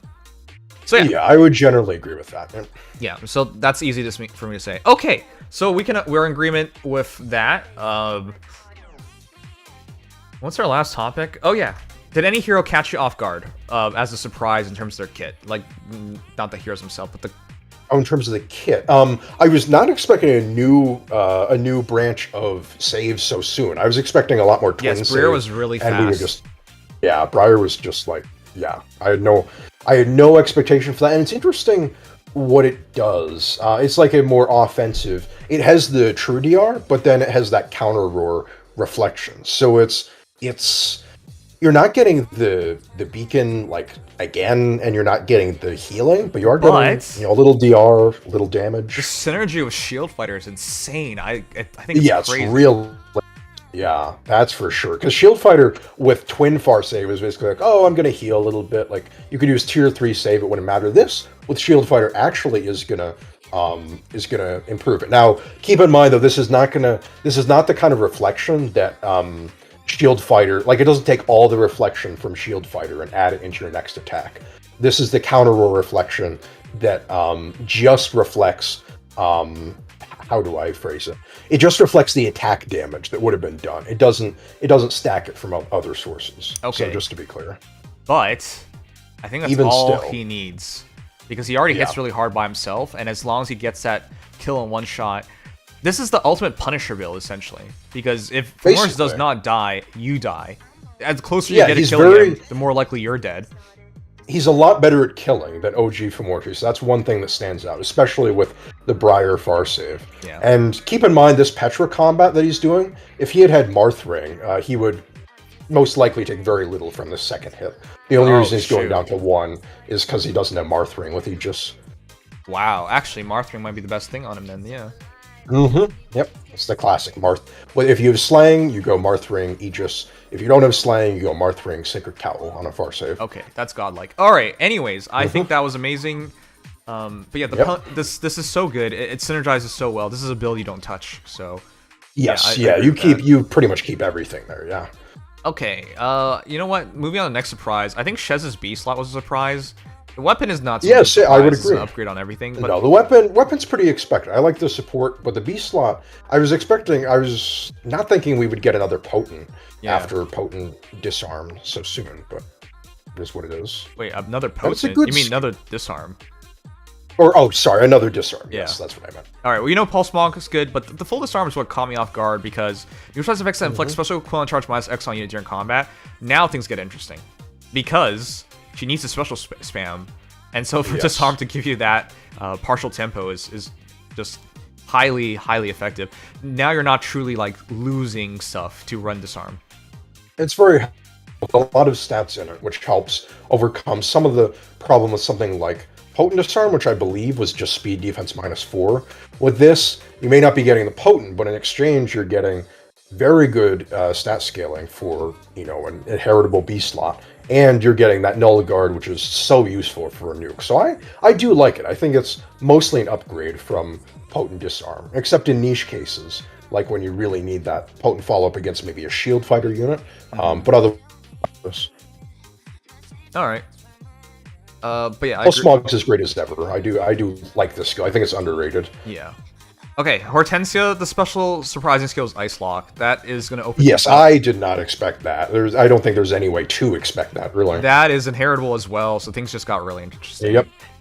I expected more variations of Magic Shield, the whole, heal and then refresh skill, but I didn't expect it to have a Divine Vein attached to it. That was what was Divine really crazy. Vein, Ice, it breaks this entire combination, because that's just too good. Yeah. It's so good. You give your team defensive utility on top of buffing their defenses and healing them. Like, it's just and she has her built-in buffs. Yeah, I like how they gave her a restriction. Like, oh no, you can only move one space, and then Hortensia's like, then she I teleport. Anyway. And then it doesn't even matter. Yeah, that was the classic with Emerin, because she had an Oath 4 skill, so she could just warp anyway, even with it never mattered. The restriction's supposed to keep this in check, even though the heroes don't give a damn about it. Yeah, Hortensia gives even less of a damn, because she just has the aerial maneuvers, which is just...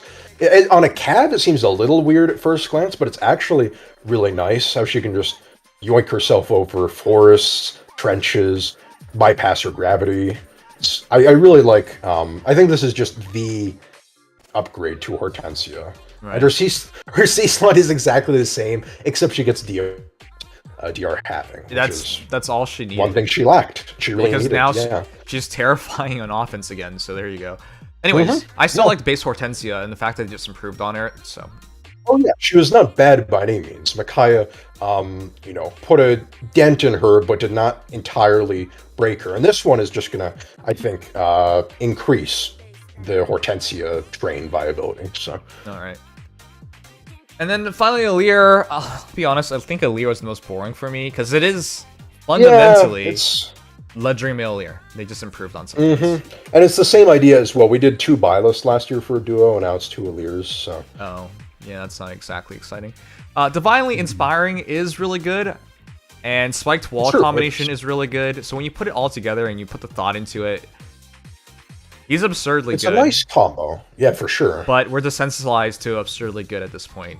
I've literally seen characters I think is completely meta, and just no one gives a damn.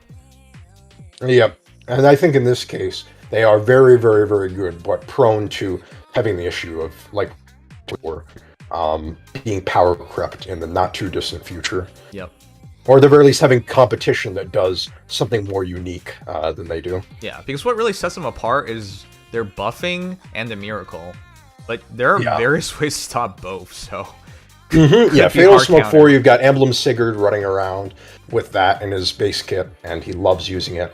And Hathrun, and then you've got, the duo skill is really nice. Can't really use it in a lot of Aether Raids matches. In duels, it's good. But yeah, being an Omni-Tank, it's funny they decided to have Alear kill Larather, because that's kind of the unit that's going to make Alear's life a living hell. But yeah, I don't have too high hopes. I think they'll be very solid for the time being, like we said. Since we're on that subject about Larather, what do you think is fair? Because I don't think this is fair. What am I talking about? Why are you showing him getting his butt beat 1 month after release? It is always a little silly to see that happening. Let's be frank, it's not even 1 month. Let's be frank, you can still pull for him. Yeah, that's right, his banner's still up. I genuinely don't think you should ever do that. It just makes people feel bad, because it immediately shows a counter. And we're not 1 month in and immediately shows a counter. They've done this many times before. I know people are like, you should stop complaining about it. But this is wrong. You should not do this. And it always is a little silly to me when they do it like this, too, because Larather is not really meant in his base kit to be tanking a melee unit. And they act like, oh, you can just kill the meta unit with this new unit. And it's like, it's not even an honest matchup, but whatever. It's not honest at all. Bad marketing, absurdly bad marketing. This is how you lose trust. By the way, doesn't anyone realize Intelligent Systems does not care about trust? Like, at all. They love to pull the wool over everyone. It's true. Since a base form 10 months ago. Oh yeah, Gmo's right. That I wanted to mention that. I briefly touched upon that. I was like, attack speed catch 4 again in 2024. In the big what are you doing? Like, come on, yeah. It's almost 2025. Like, get real. Yeah, it's insane that they did that, but it's like I know how people are. They'll justify mistakes as long as they keep making the same mistake. I don't know how that makes any sense. If you keep making the same mistake, stop. Not just keep making the same mistake and everyone accepts it. That doesn't make sense. But whatever. They did that to know that none of the characters would be missing a skill. So it's better than MT. I agree. It's not that much better than MT because this is not. There's better stuff. There's better stuff. Admittedly, healers don't have a ton of options, but even they have better stuff. Yeah, there is better out. All right. With that said, though, not a fan of their marketing to do this. Again, I'm not trying to be overly critical, but you lose the faith of your players like this. You literally show them, hey, the banner isn't even gone yet, and we've given you a counter. Now, whether that's true or not, we can settle this once they're out, and we need to test this out. But that is silly. Do not do that. Do not make people... It's like the blood hasn't even dried, and you put in a new applicant for the room that they got murdered in. Like, what are you doing? Yeah, essentially. Anyways. Now, I wanted to talk about the big thing here, and I think this is a good subject. It's now back-to-back. They've never done this before. It has happened when English VA wasn't available, but now it's back-to-back. Yeah. And half the banner. What? This is something I did some research into. Yeah. It's, I have much more concrete stuff than I had before when I was kind of doing my guesswork. So there's a Feh Reddit account who's literally the voice of Pern in English. Yes. And so he chimed in. Feh Reddit was asking about what's going on with the VA strike. Yeah. Or actually, the post was saying, do you want me to link it to you, or do you want me to just verbally tell you link it to me so I can prove it to people. Yeah, you know it'll how be people easier are. once- If you can show right, proof, show they'll want to proof. see it all. Yeah, yep. Okay, here's the post, and the first comment will be Pern's VA talking about it. Yeah. I know all about this proof thing, because when I say I have a 21-inch PP, people are like, you gotta prove it. Nobody just takes your word for it. Yeah, they are just quite insistent on that. Okay, we might crash. Every single time I switch scenes, we might crash. Oh, if no. we crash, the stream will be back online within a minute. But there you go. If it goes offline, no stream did not end. It's a crash. And in 3 seconds, we'll try it. Good to 3, get that out there. 2, 1. Fingers crossed. All right, I think we made it. Okay. Oh, good. There's a VA strike for those who don't know. The strike is against the usage AI voice in the game. Most notable ones are Resplendent Brave Alm and Rearm Layla. Just so one question, why? Because they said that the English voices will be implemented at a later date. Alright. Once again, I'm not sure they should be doing this because big games are launching in 2024 without English voice actors at all. So yeah, I think this is something that you let Japan lead the way on. Because that makes more sense to me. Because in their world, I know for Americans, Westerners, you might think because you're listening to these things that they're super popular. They're not. Not in comparison to voice actors in Japan. They're literally celebrities there. That is true. Yep. Like not minor celebrities, major celebrities. So I don't really think the West should be leading this. I think you should let the Japanese VAs do it with their much better voice actor guilds. They're much better, like their industry is just way more robust and way more strong and way more established. Like if you mention voice acting school to a Westerner, they're like, "What is that?" But voice acting school in Japan is just a normal thing. It's something you can actually just attend class for. All right, just to put in perspective. Now, with all that said, I get it. You're trying to secure a future. And it is happening. So, first comment. Michael voiceover. So this is where you're talking. Hey yo, voice actor for Feh here. Just want to clarify some things. The strike is specifically against the use of AI voices in games industry as a whole, not specifically Feh. We know that because Fire Emblem Heroes is not the only one. Genshin Impact, Honkai Star Rail, Big Hoyo versus games are good examples of it. I really think this is way too early. If you're a big game, for example, your Genshin Impact, would you risk the potential shitstorm of using AI voices when you have all the money in the world to just pay voice actors? Remember, voice actors are not paid well, especially in the West. In Japan, that's for sure. They're paid properly. They have a big industry there. In the West, remember, I bring this up a lot because I feel bad for the Bayonetta VA. She lied about how much she was being paid. But she had every right to ask for more pay. Unfortunately, because she lied, no one gives a damn. But she was right. It was the third game. She deserved to be in it again. She deserved to be paid more money. How often does a game get made? How often do you retain your role? These are not things you should ever expect. And these are not things that you should ever bank on. And you should expect a raise on it, especially considering how important it is. So yeah, I felt really bad for her. So yes, to put in perspective, there's no reason. I'm not saying that this is something that won't happen or cannot happen, but I'm saying I really don't think Western VA should be taking the lead on this. Anyways, Feh, to my knowledge, has not used AI. I agree, it has not. Most big games have not. So I'm really confused what they're worried about. Like, you're stopping something preemptively. Yes, I do believe some games will use AI voices. They already use AI art. Easy to see the AI art. AI voices are a bit harder to see. But AI voices are not good enough. They lack emotion, and they cannot tell when to be happy, upset, excited. Like, they're missing the nuances. Yeah, I've heard it for myself. They've gotten better, but they're still not nearly good enough. Yes. Anyways, I'm just confused by the need to do it now. With that said, let's keep going. That being said, it is encouraged for all actors to hold the line, regardless of it as a reprisal or not. It may be seen as harsh, but that's a price to pay to have our rights as actors upheld.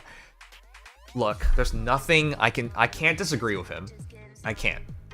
Fundamentally cannot disagree with him because he is thinking of the right thing. I just think it's too early. This is an absolute threat. It's just too early.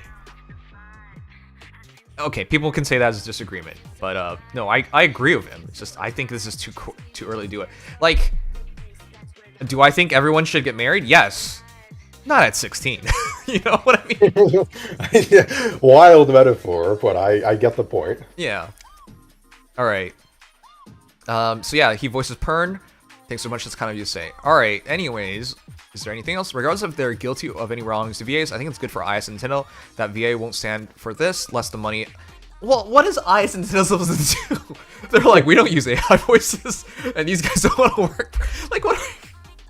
When you think about it, like, you can't put this on IS. Yeah, they do a lot of things wrong. Let's be clear here. And I make that very well known. They haven't done these things. So, what are they supposed to do about it? I'm glad that they haven't. Yeah. They can't be like... I just think it's weird. Can't just companies just outline, like, for example, Nintendo's like, we will not use AI voices. Can you start working for us again? Shouldn't that be good enough? I'm genuinely confused. Why doesn't Nintendo and all these big companies just make an announcement, we won't use AI voices and that's good enough? Yeah, that's what I would like to see. It would be Nintendo, I don't think has been impacted by it quite as much as some other companies have been, but it still has been affected. And if they just did a blanket thing like that, that would be very helpful in my view. Yeah. Like, you should be able to take their word for it and trust them. And people might be like, oh, but Nintendo IS is evil. Do you think it's look, they have the best lawyers in the world. If they wanted to scam the VAs, they could. But do you think they will? Nintendo barely cares about its PR, but even then, I think Nintendo would not step over the line. Imagine making a promise of not using AI, and then 2 years later using AI, or even 10 years later using AI. Yeah, even for Nintendo, that seems a little... That seems stupid. The line. Yeah, I don't think any company is looking forward to stepping on this red line. You will see hell break loose if you step on this line. So yeah, I think they're afraid of that happening. Yeah, that's why I'm saying, why are the VAs so worried that they gotta do this now? What indication have we gotten from any major? I repeat, major. Yes, there are some small... Again, the companies that are relying on this are the companies with no money and no standing, and they're willing to risk their reputation because they have no reputation. So those guys risking it makes sense. Why would you think Nintendo would do that? Like, look, I stand with them. It makes sense. It's just too early. Anyways, to add some info. Yep, go ahead. Oh, I was just going to say, I think that some of it is out of just solidarity with the strike in general. Just the strike is happening, so I'm not going to voice during the period while the strike is going on. I understand. Yeah. But anyway, we go ahead. It's like sheep mentality. You're stronger together as sheep. Like when a literal sheep mentality, like when a wolf attacks, the sheep that breaks free gets literally slaughtered. Literally. Not sheep mentality as no one has brain cells. That's what I'm trying to Yeah, that was, for a second I was like, wait a second. But no, I see literally what you mean. Yes, you're not, in the literal sense, you're not wrong, yeah. Yeah, if they stay together, more likely they're going to get through this with less losses. Yes. So... And this is really nice. Saku's doing a great job. To add some info, Cup of Tea Production, the company that handles voice acting in Feh, is not a target of the strike currently. It appears that Rebecca, Layla, and Kyle are by and large holding the strike regardless of contractor. Yeah, and I agree with that. That makes sense. Because if you take the voicing work, it could be a massive red mark on you. And people might be like, well, that's their livelihoods. They need to feed themselves. They don't get a lot of work. They're new in the industry. Like, there's a lot, infinite amount of reasons. Unfortunately... your peers will remember. There's no other way to say it. And they will hold it against you. Even if they don't outwardly say it. Imagine if they had a choice between two equally likely candidates. What do you think decides it? Something like this. If somebody held with the VAs, they'll vouch for them more over the guy or girl who didn't. It's always like this in every industry. People remember even when it doesn't appear to be anything significant. Right, so yeah, regardless of their companies not being a part of this or not forcing this on them, the decision has been made, and it is a smart decision. So yeah, can't fault them. I really can't. But I do have to say this: the fear here, the worry here. What if Nintendo just says, "Let's just finally put in the Japanese voice acting option that people have been asking for years now"? What if? Because if they do... Doing the... Oh, the JP voice. I see, yes, yeah. and just run the game in English. We've been asking that forever. People have been wanting that forever. People have modded their games to do exactly that. It's easily done. I'm just saying, if... That's always a danger here. If you show that there's no need for your services, they'll just cut you. Imagine... Because that's happened in real life before. People have gone on strike, and rather than being valued, they just get fired. I think a good example, didn't Elon Musk do that? Whatever. People do that is the point.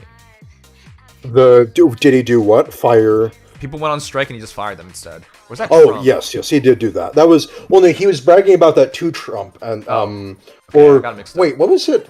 I can't, no, actually, no, it might have been Trump. It was, one of them was bringing it up to the other, and the other was laughing and saying it was great. Yeah, that's right. Yeah. I'm just saying, I know what I'm saying sounds crazy to some people, but it actually happens. And those are two very significant figures out there. I mean, one's your president, so you know what I mean. Anyways. Yeah, president again, the two-time, Andy. Yeah, two-time. Oh, boy. He's the two-time. Yeah, move over, Dr. Disrespect. That's the real two-time. Doc. We've got a new one, and he's bigger than you. He's leading the whole country. Anyways, it's good to see Cup of Tea not taking the approach of some other companies and just replacing people that are striking, but it's definitely a situation to keep an eye on if you care about VAs. End of the day, a company must always has the money to breach a contract with a VA if they decide to, so just because they're allowing VAs to delay roles, for now, doesn't mean this never becomes a bigger issue down the line. This is what I'm talking about. You can't just fire people on strike. There's nothing protecting you from that. I'm very glad they're doing this. Yeah, just delaying it. Yeah. But remember, I these just companies... like it now, but it's much better than replacing them or firing them or whatever.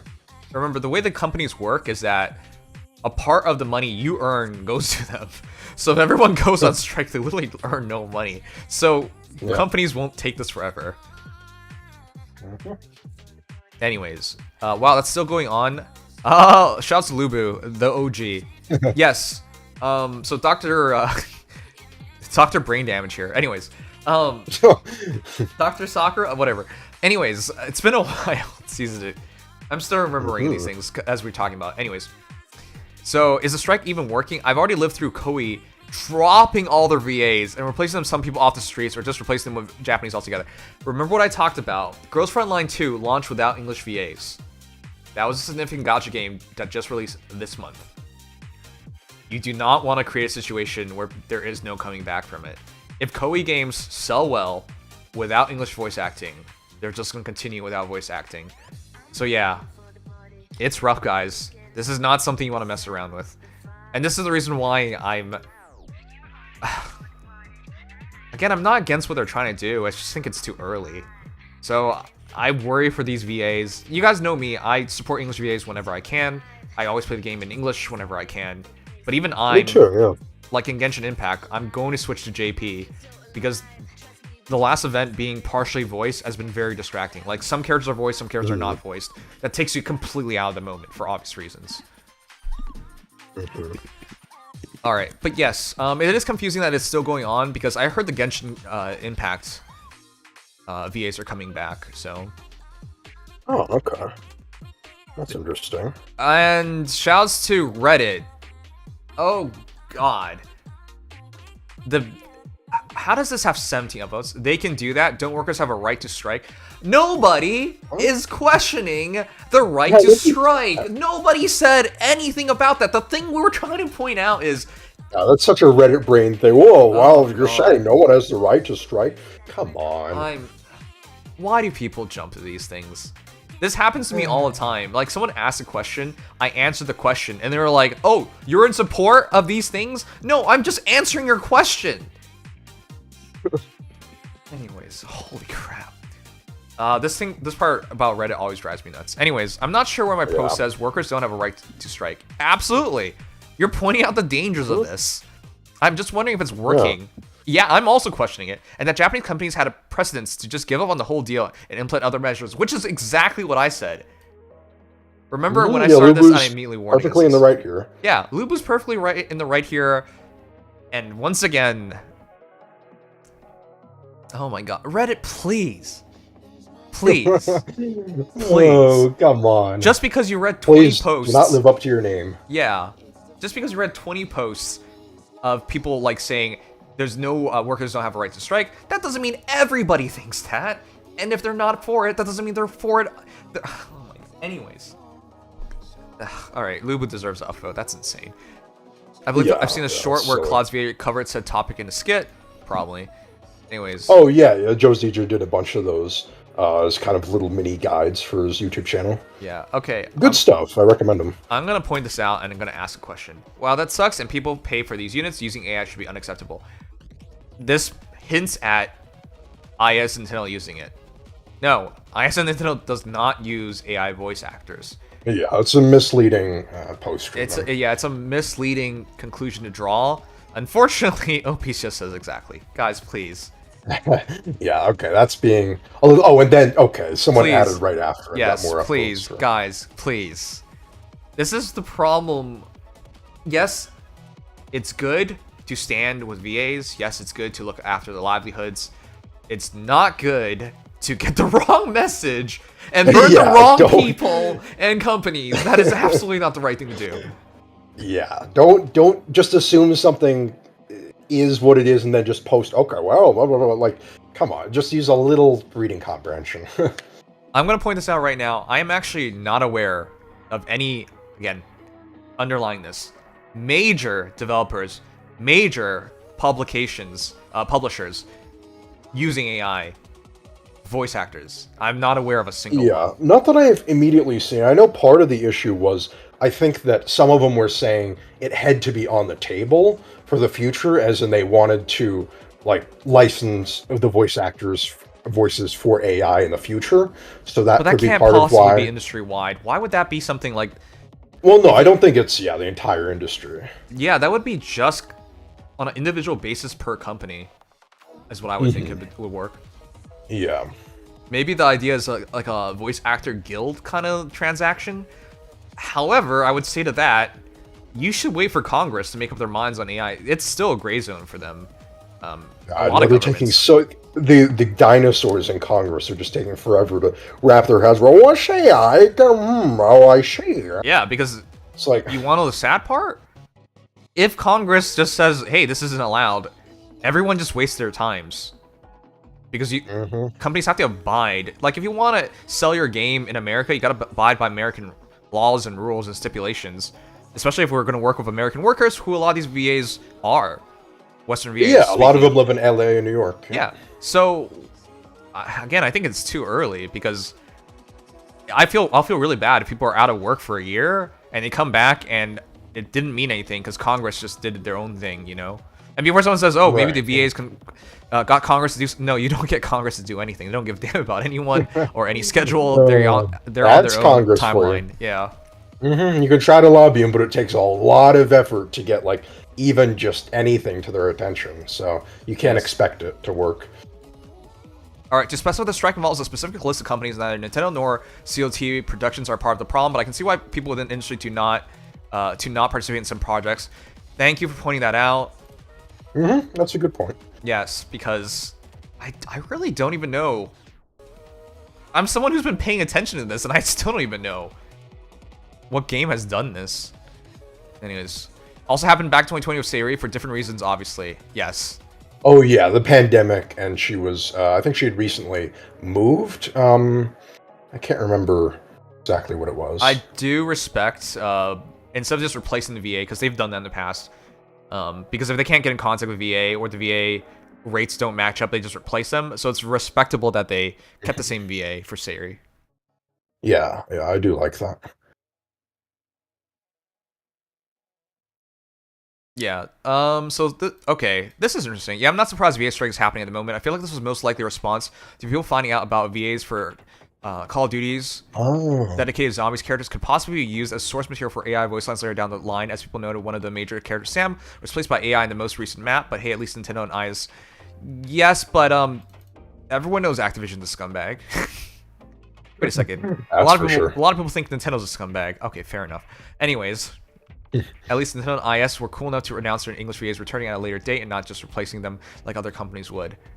But again, I don't think it's worth it. Anyways, that is a look at... There's a VA strike for those who don't know. in Fire Emblem Heroes. Give me your thoughts. I know I'm heavily opinionated on this. I get it, and people might... Okay, this is opinionated reporting on what's going on, but I really do think people need the proper view on this. Number one, don't fling crap at IS, Nintendo, or Fire Emblem Heroes. None of this has happened in this game. Number two, I'm not even aware of any major game doing this right now. Maybe Activision for Call of Duty, maybe. But Activision's evil. Everyone knows that. So, but yeah, of all the games I play, so that I actually have a chance of knowing, because I don't follow Call of Duty. Me neither, honestly. Right. So I don't know of it happening in anything that I play. And number three, I really do think this is just too early. Number one, Congress, as part of this point, Congress can resolve this on their own and make it a stipulation you can't use AI voices. Number two, Japan could lead the way better in here. And I think their VAs are better compensated to deal with this.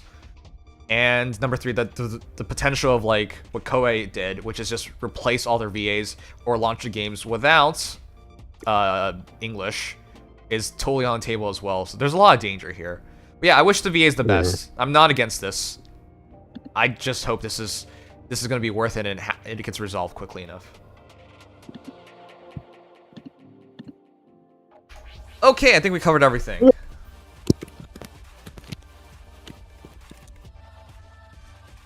Yeah, I'm glad. I didn't actually read all those comments in there, so I'm actually glad that I got to send that over and see some more context from it. I mean, there were some shitty ones in there too, but there was a lot of good good insight too. Yeah. Nero-sama is our god. You wrote our wrong. You wrote ARE. Okay. Stop going crazy. The reason why Nero-sama is a good example of this is people love Nero-sama. Nero-sama definitely is doing things that people have issues with, like voice covers for songs that you don't have permissions on. That's bad. But overwhelmingly, people like her. You know, like their creator, and they do well as a streamer. So we can't just blanket and say all AI is bad, because that's not true at all. The key here is finding a future where AIs follow a strict guideline so that everything they do is acceptable and everything they do is like we can all agree on it so that they can continue on. Because not for a moment do I think AI is going to stop here. It's only going to get better. And you cannot just blankly say no AI. That's like saying, I mean, this will sound crazy, but that's like saying no to electricity. And you might be like, who said no to electricity? The Amish. There you go. True. They still do. Yeah, they still do. So you can't, like, right now it might not make sense to people why AI, because we're just going to look at it from the framework of, hey, it's going to do art, it's going to do voices. No, there's a lot more to it. So it's just to blankly shut it down would be stupid. It will serve humanity. There will be good coming out of it. We just have to navigate this gray zone time right now. So, anyways, nothing is black and white here.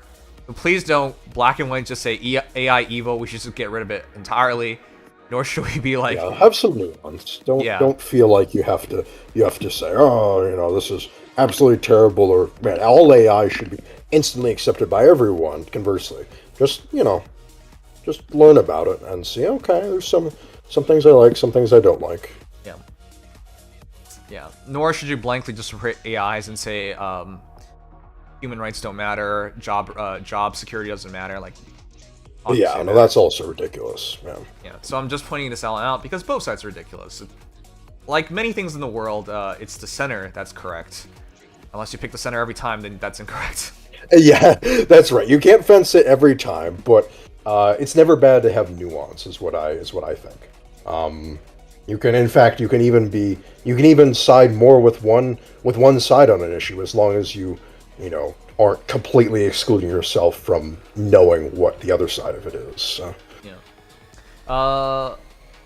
Veto is visible, yes, but that doesn't change what I said.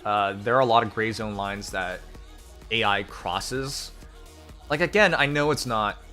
People are going to argue this stuff, and as someone who's dealt with this, legally okay to do these things with AI. Absolutely. there's no laws against it thus far. But the court of public opinion will absolutely plummet you into the depths of hell. For example, replacing your voice actors with AI is not against the law. And anyone who does that will get shat on. And you will deal with the wrath of public opinion. So that's a sphere of... that's how it works right now.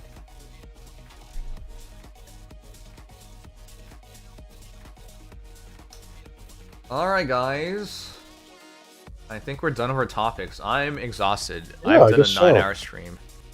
Yeah, that's right. Yeah, this time it feels kind of early, but it's actually, for you, way later than most streams go in terms of time. Like time spent. Alright. Anyways, can I ask you guys a favor? There's someone really special to me working really hard to make partner. And everyone knows partner on Twitch is a big deal. And the reason why you want to support this person is because I quote, and I'm not making this up, they said 2025 is bad bitch time. So give them a follow. If you want to find out how she is a bad, and I quote, bitch, find her here, and give her a follow. Check her out. Nice. I'm not working that hard. That's not what you said to me. Give her a follow. Check her out. I appreciate her bluntness. I appreciate having aspirations to the point where it involves become bad bitch. Alright. With that said, guys, I don't know what I'm doing. I'm probably gonna call it quits soon. But yeah, 9 hours, 22 minutes. A long-ass stream. I'm dead tired. Very fair. When's our next banner? And, yeah? Oh, next banner. Yeah, well, I'll answer that first. Should be the Emblem Heroes banner on... Let me check what I should be able to see. Feh news here. And why is it a big deal? Well, because it has really, really, really good color share. And it's likely to be a green Emblem hero. Probably, I would guess Lyn has a very good chance to be on it. Oh, man. Lyn has me by the PP. Oh. Every time it's Oh, Lyn. wow, okay. Yeah, I figured you would be happy. It's supposed to be on the 24th, so that's actually not even that long from now. It's just before Christmas when it starts. Christmas Eve. All I need to do for Christmas is waste my time streaming at Fire Emblem Heroes. Thanks. Thanks, IS. Thanks. Yeah, it's well, it's that's how it is in PST. I always forget how to translate it into the real Eastern time schedule. Let me see. Yes. I have PTSD over the PST change. I'm not. It will kidding. actually be. It'll be reset on. It'll be reset on like Christmas morning. So, 3 a.m. on technically the 25th, but it's Christmas Eve. So we'll get that, and we'll get a Resplendent reveal that day as well. But yeah, that's way closer to Christmas than I thought it would be for a new banner.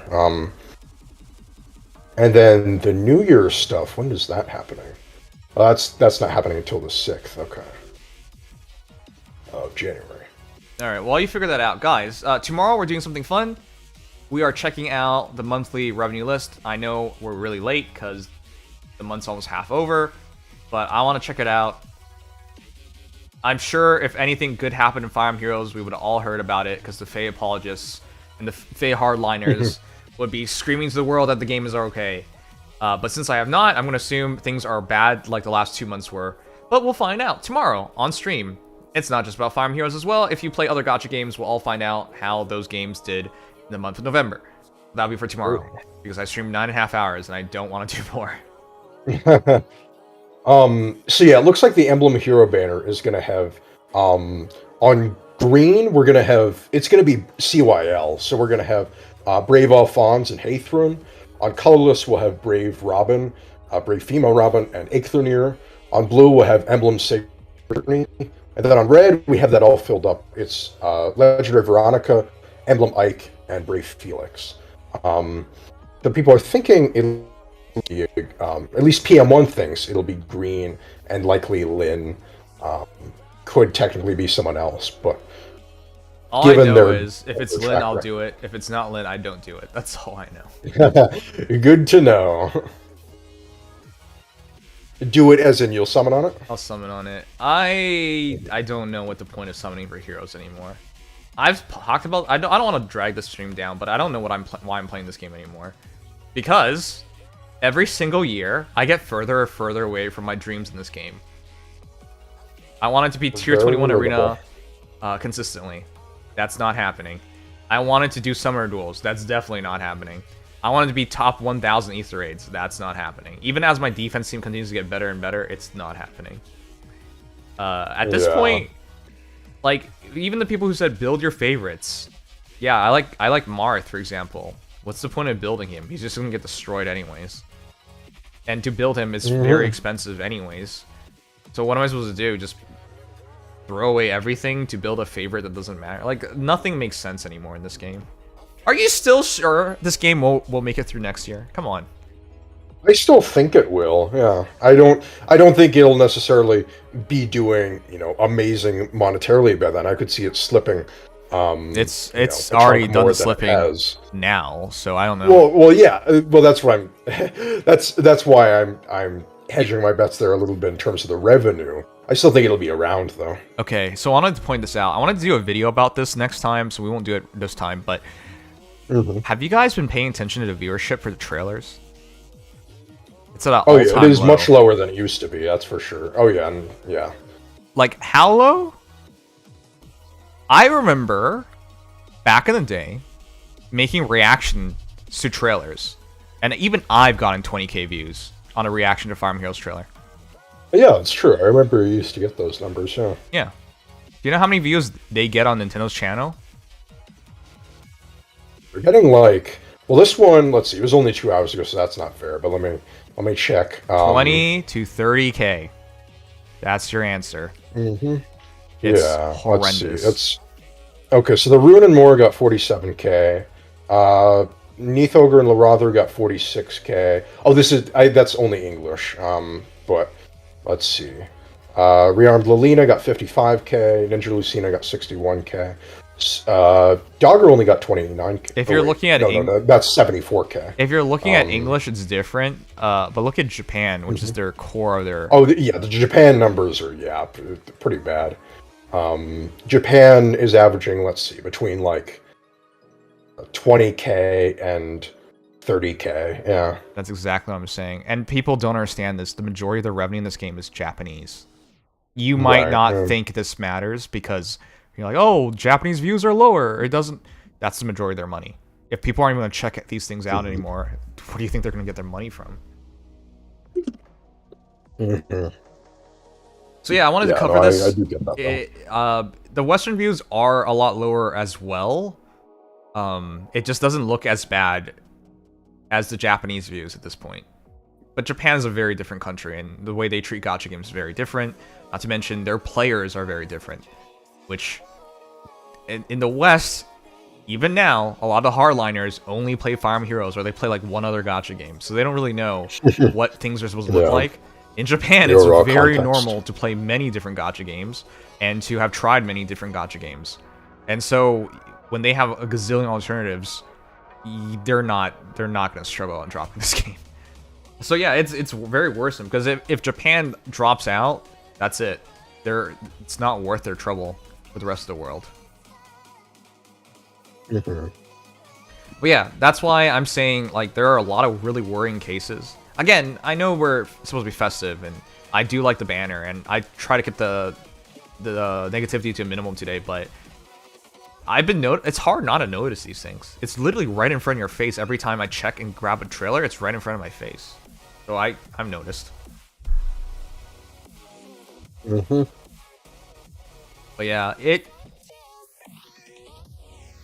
really needs a turnaround, and I just don't think we have the right people ahead of time. So what do you take out of this? You better enjoy the time you have in this game, because there's no guarantee. It's not even remotely guaranteed at this point.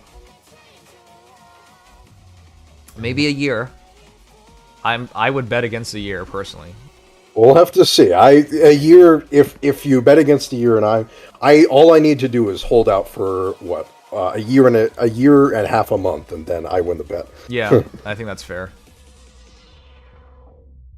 All right, we'll see. Again, I'm not celebrating. I don't want Fire Emblem Heroes to be a failure, but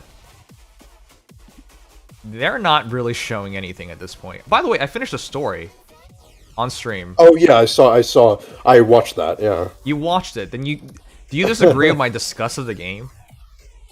It's not entirely. I mean, I disagree a little bit in terms Sure. of. I think Book 8 was. I think it was kind of middle. Oh really? I don't think it was the worst. I thought it was the worst. Yeah, I know that you had that opinion. I think it's worse than. Definitely worse than Book 2, worse than Book 3, worse than Book... Probably worse than Book 6? But I think it's somewhere like 4th or 5th for me. Whoa, if you could figure that out. So the reason why I think it was the worst is simple. Mm-hmm. Style over sustenance. They wanted to surprise you over everything. Yeah, they did try to focus a lot on that. Yeah, they did not care whether it made sense or not. They just wanted to surprise you. Twist and turn. Basically, and that was the thing that annoyed me most, especially about the later chapters did that too. But the earlier chapters, it felt like they were always trying to, we're gonna pull a suspenseful one on you, and then it's just like, okay, the suspense was never there. Okay, let me run this over to you. Yes, the suspense was never there. Every time a character was supposed to be dead or dying, they weren't dead or dying. Or they were dead. They just leave it a cliffhanger for a month, and then they just give you another chapter. They immediately got fixed up, so there was no worry of anything. But let me point this out. Me a lot. The thing that really ticked me off was Leorther. All right, Dex, I'm going to tell you right now. I just killed your parents. And then, the thing about you got to listen to me right now. Like, or I'll kill everyone you know. Entire family. Yeah, you have nothing left, so work for me now. I just bombed. Like, if I have nothing left. Your college, it's gone now. You're never finishing your degree. Yeah, like it's the order is reversed. Okay, why are you not listening to me? What is wrong with you? Obey me right now. Yeah, the whole plot of the of Lerather. Does anything I said make any sense? No, it doesn't make any sense. Of course, you wouldn't believe me. Yeah, but Arthur's like, oh no, my kids are dead. No. Oh my god. Yeah. Well, I will say the one thing I will say in defense of each of those 2 points is one, when the king was doing that to him, the king was saying he was gonna kill. He said he'd killed the first kid and he was gonna kill more if Lerather didn't obey until he started to obey, which is kind of stupid, but at the very least, he hadn't killed all of he said he hadn't killed all of them yet. So there was still the motivation to, if you do what I say, you'll have more of your children But alive. You need proof. Yeah, well, that was the thing that was silly, that Lerather just accepted that. He just accepted as that. Proof when the king had already just slaughtered them all. You know what people do for ransom notes? They get your kid to write, please Papa, help me, or they put them on the phone, or they cut off their pinky finger. Like, there's something. Yeah. Thing. So Lerather bought the bait. He was easily who writes this junk? It would have been easy to do this. Like, we found their hat, his clothing. Yeah, no. This is your proof. It would have been easy. At least then it was like, okay, they try to believe. There was no attempt. No, that is. They might have done that. They might have done that. Yeah, no, then show lazy, it. Show it. Why are we making the assumption? Show it. Like, it's insane. I will say for when Lerather was trying to threaten everyone, like Alphonse with, I'll kill all of you, and then you'll be able to, then you'll finally listen if I kill everyone around you. That, I think I can excuse a little bit more, because he's just kind of gone, like, insane. Like, he just literally has nothing to live for. Like, mindlessly, like, just, I'm gonna kill the people around you. Well, that motivated me. It must motivate you. Like, he's kind of insane at that point. Yeah. But with the king, it really, I wish there'd been more. They shoved They that didn't at the last even give minute. him an avatar. It was clearly not even planned. No, it was, it seemed like it was a last minute thing. Part of it that I gave Book 8 a little credit for is I love the concept of the last few chapters. Like, the execution I do think was botched. I love the concept of Lerather of Laratha's motivations and going insane and okay, just don't get me wrong completely here. going psychotic. But it was frustrating to see. Don't get me how wrong they here. executed it. I'm not disagreeing with the story points. I think they could have taken this framework and written a good story. They just did not do that, and so I can't just give them props for it. No, I think that's fair, because I still keep in mind that I say this is like my 4th favorite Feh story or something. I hate every single Feh story, essentially. I think book 2 was like okay. Book 3 was book also 2, okay, but other despite than that, how little excitement in it, was actually a complete story. It made sense. Yes, it was complete. And book 3 was a little it was I was interested by it. It had some silly points in it. But it was, I think Feh's story fundamentally, especially in later books, has come down to the gimmick points of, oh no, we're going to end on a cliffhanger. B, we're going to have these heroes who are just not there for any reason. Like, they're just shoehorned in awkwardly, even when they don't need to be. And they say a random line, and then you begin the map. And it's just, it's all the mistakes. Feh story formula it just doesn't kills work. things. It's and wrong. So you have to use a weighted standard of like, well, it's like when your kid is like 8 years old and it's like he's writing an essay and you're like, well, okay, there are going to be a lot of spelling mistakes. Then if that's the case, and he's going to screw it up. If that's the case, our 8-year-old kid, which is Fire Emblem Heroes, has been 8-year-old for 7 years now. He hasn't aged. He's got Ash Ketchum syndrome. Yeah. Like has to be improvement. That's what drove me nuts. That's unlike you, I'm not charitable towards this. I let things go in the first chapter, the first book, because it was the first book, right? That's the baseline. You should be improving on that. So you can't be too harsh, because they're just finding their own, and the game just came out. There's a lot of things going on. Understandable. Yeah, you can't do that for year 8. You cannot pretend to do that for year 8. That doesn't make any sense to do that in year 8. It does. The only reason I'm charitable is because my standards are really, really low. Yeah, I know. But this is what drives me crazy. This is the worst gacha story I've ever read in any gacha. It is really bad. Yeah, I won't disagree with that in any sense. Yeah, I'm not even I'm not going into these. I'm just looking for like okay, average. Yeah, just something that it completes its storyline. It's not constantly trying to, pull one over on the reader clumsily. It's not being, just weird, just having these weird. It's just weird the way that they expect it to work. Yeah, I don't like that it's so weird. Like if it was 1% believable, I'd be clinging on 1%. It's 0% believable. It's insane. Yeah, which is fair. I don't disagree with that either. But yeah, jeez. That's why I was just so done with it. Yeah, I mean that is fair, and it was interesting though to watch it all again because I got some insight that because you do every month, just once a month, the story, it becomes a little foggy. You let go of a lot of things if it's once a month, because you don't remember exactly what happened. And so it becomes a lot more acceptable. But when you do it all at once, you quickly realize how shitty it is. Yeah, and it did make me think a little differently about it, mostly in a negative way, by seeing all of it at once there.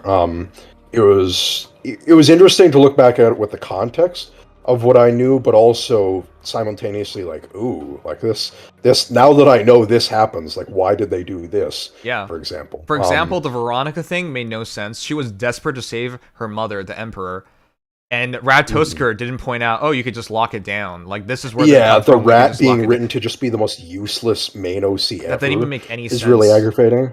Yeah. I did realize after the second read, though, now I realize why Laratha was not focusing on killing anyone, basically, and why Alphonse was like, why are we feels like we're being toyed with. It's because he literally was. He just wanted to get their attention so that they'd walk over to him, and then he'd say, I'm gonna kill you all if you don't do what I say, so... Okay. Do you realize why that's stupid? It's stupid, yes, it's stupid. I get why he was doing it, but it's a stupid... To pull that for 6-7 chapters is just ridiculous. Okay, let me point this out. So even if it theoretically makes sense, it's like, come on. Okay, let me point this out. Okay, I've been scouting this family for the last 3 months, and I'm ready to break into their house and hold them hostage, and I'm gonna ask for $1 million. All right. And so I broke into their camp. There's a cardboard box. This family's huddled together. They're confused. They're out in the cold, and I'm demanding $1 million from them. This family's homeless, not defended at all. They clearly don't have $1 million, and I'm gonna expect this $1 million from them, or I'm not gonna let them go.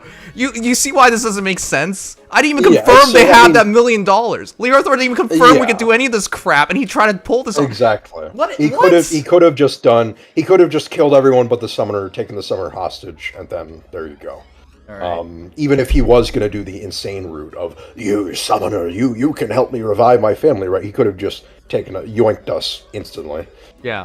So does that make any sense? Like, yeah. I mean, literally, everything... Why did he try to stop the peace deal? No, his real thing was he wanted the summoner. Why did he try to stop the peace deal? Why did you go after the Emperor? Why did you go after the Henriette? What was all that for? His real goal was get the summoner to try and... Why did he need the Order of Heroes?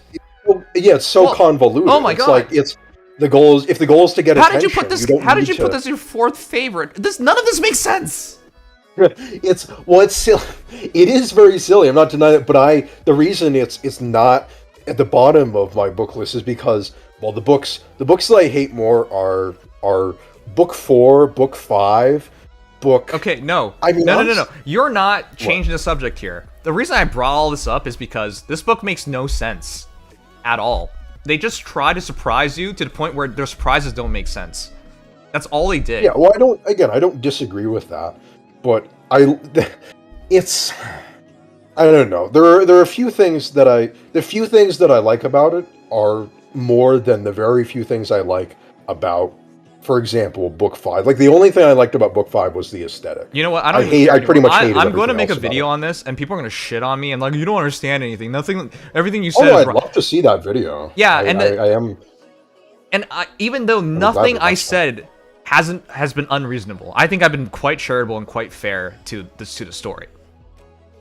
People who are will be hardline defending this game for this ridiculousness. Anyways, whatever. I'm so tired of Fire Emblem Heroes doing this year over year.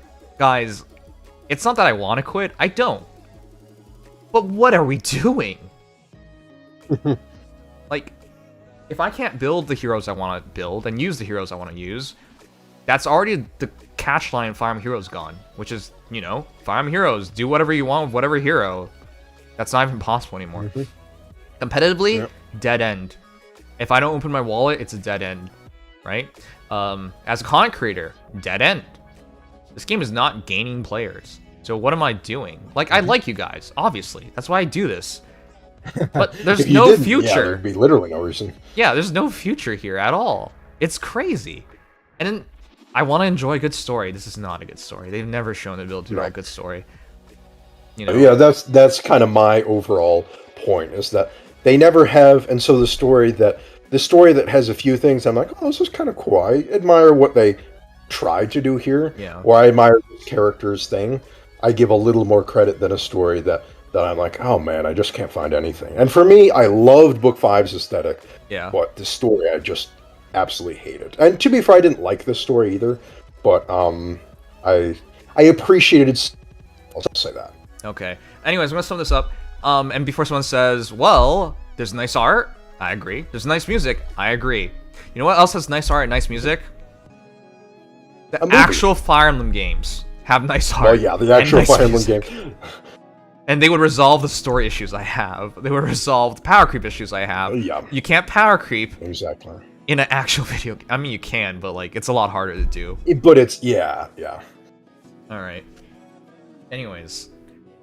Again, I promise you guys, if I have something positive to say to the game, I would. But this is so rough.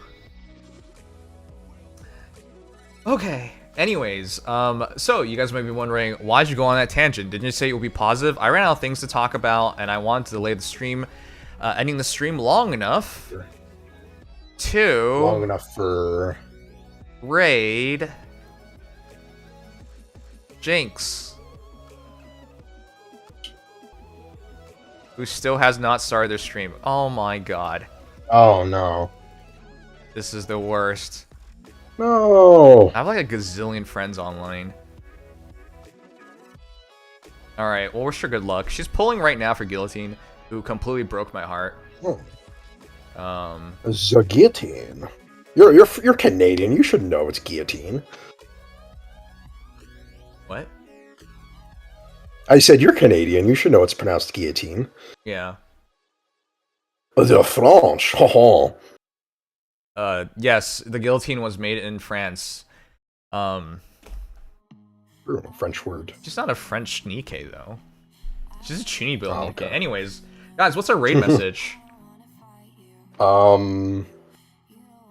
Face the guillotine. I don't know. Oh, to the guillotines with you. Let's yeah, yeah. That's I like things with double meanings. Yes, those are always fun. I like that. All right. Go with that. Mm-hmm. Right. Oh yeah, and Legion has offered up an explanation for his absences recently. He said he's just been busier with more life stuff recently, which hadn't been happening as much for him. This man never will have to ever explain anything to me. He's earned that. That's fair. Yeah, he's been here for years and years and been so consistent up until recently. So yeah, you don't very fair. You don't return loyalty with disdain and distrust. He's earned it. So yeah, if anyone has, yeah. He absolutely has. You haven't earned shit, by the way. Anyways. I haven't earned anything by coming on alone when no one else is willing to take on that mantle. Whatever. No, I appreciate it's fun you, anyway, man. so Happy holidays. Thank you for bearing with me throughout the year. I always shit on you, but you're always good sport about it. No, thank you. I'm glad to be able to come in, and I don't know. I feel like I've grown a surprising amount over the last few years. So I hope to continue next year. Growing and enjoying whatever we end up doing. So yeah, and hope you have a good holiday season too. I'm gonna be going on a cruise actually in around Christmas. That'll be the first ever I've done. Who do that. Enjoy the snow like every normal person. Who gets on a cruise? That's not the spirit of Christmas. I've never done it before, and it's my That sounds really posh for rich white people. Anyways. Yeah. Well, technically, I wasn't born into a rich family, but I have some rich relatives, and so that is. All right, enjoy yourself, you bastard. Everyone else has to do snow. Yes, well, thank you. It will be nice in the Caribbean. I've never been there, and so I'll get a week to do some zip lining, do a little kayaking, some ocean stuff. So that should be fun. All right, and for everyone else, happy holidays. Thank you so much for taking your time, enjoying this mess of a game with me. I really appreciate you guys. Yes, thanks for coming on to stream, everyone. I appreciate it too, because without you, I wouldn't have much to, we wouldn't have anything to talk about. So, yeah. Anyways, I appreciate y'all. Sorry for all the negativity. It's not on purpose. I think anyone can understand. I have valid frustrations with the game, just like a lot of people. Yes, there is plenty negative to talk about with this game. It gives you ample opportunity. Yeah, but we won't have to worry about that tomorrow because happy holidays. We'll be back tomorrow. Enjoy the stream. We're gonna check out Jinx. Help her make partner. This is a big deal for her. Big deal for anyone who streams. But yeah, love you guys. And night. Adios. All right, here we go.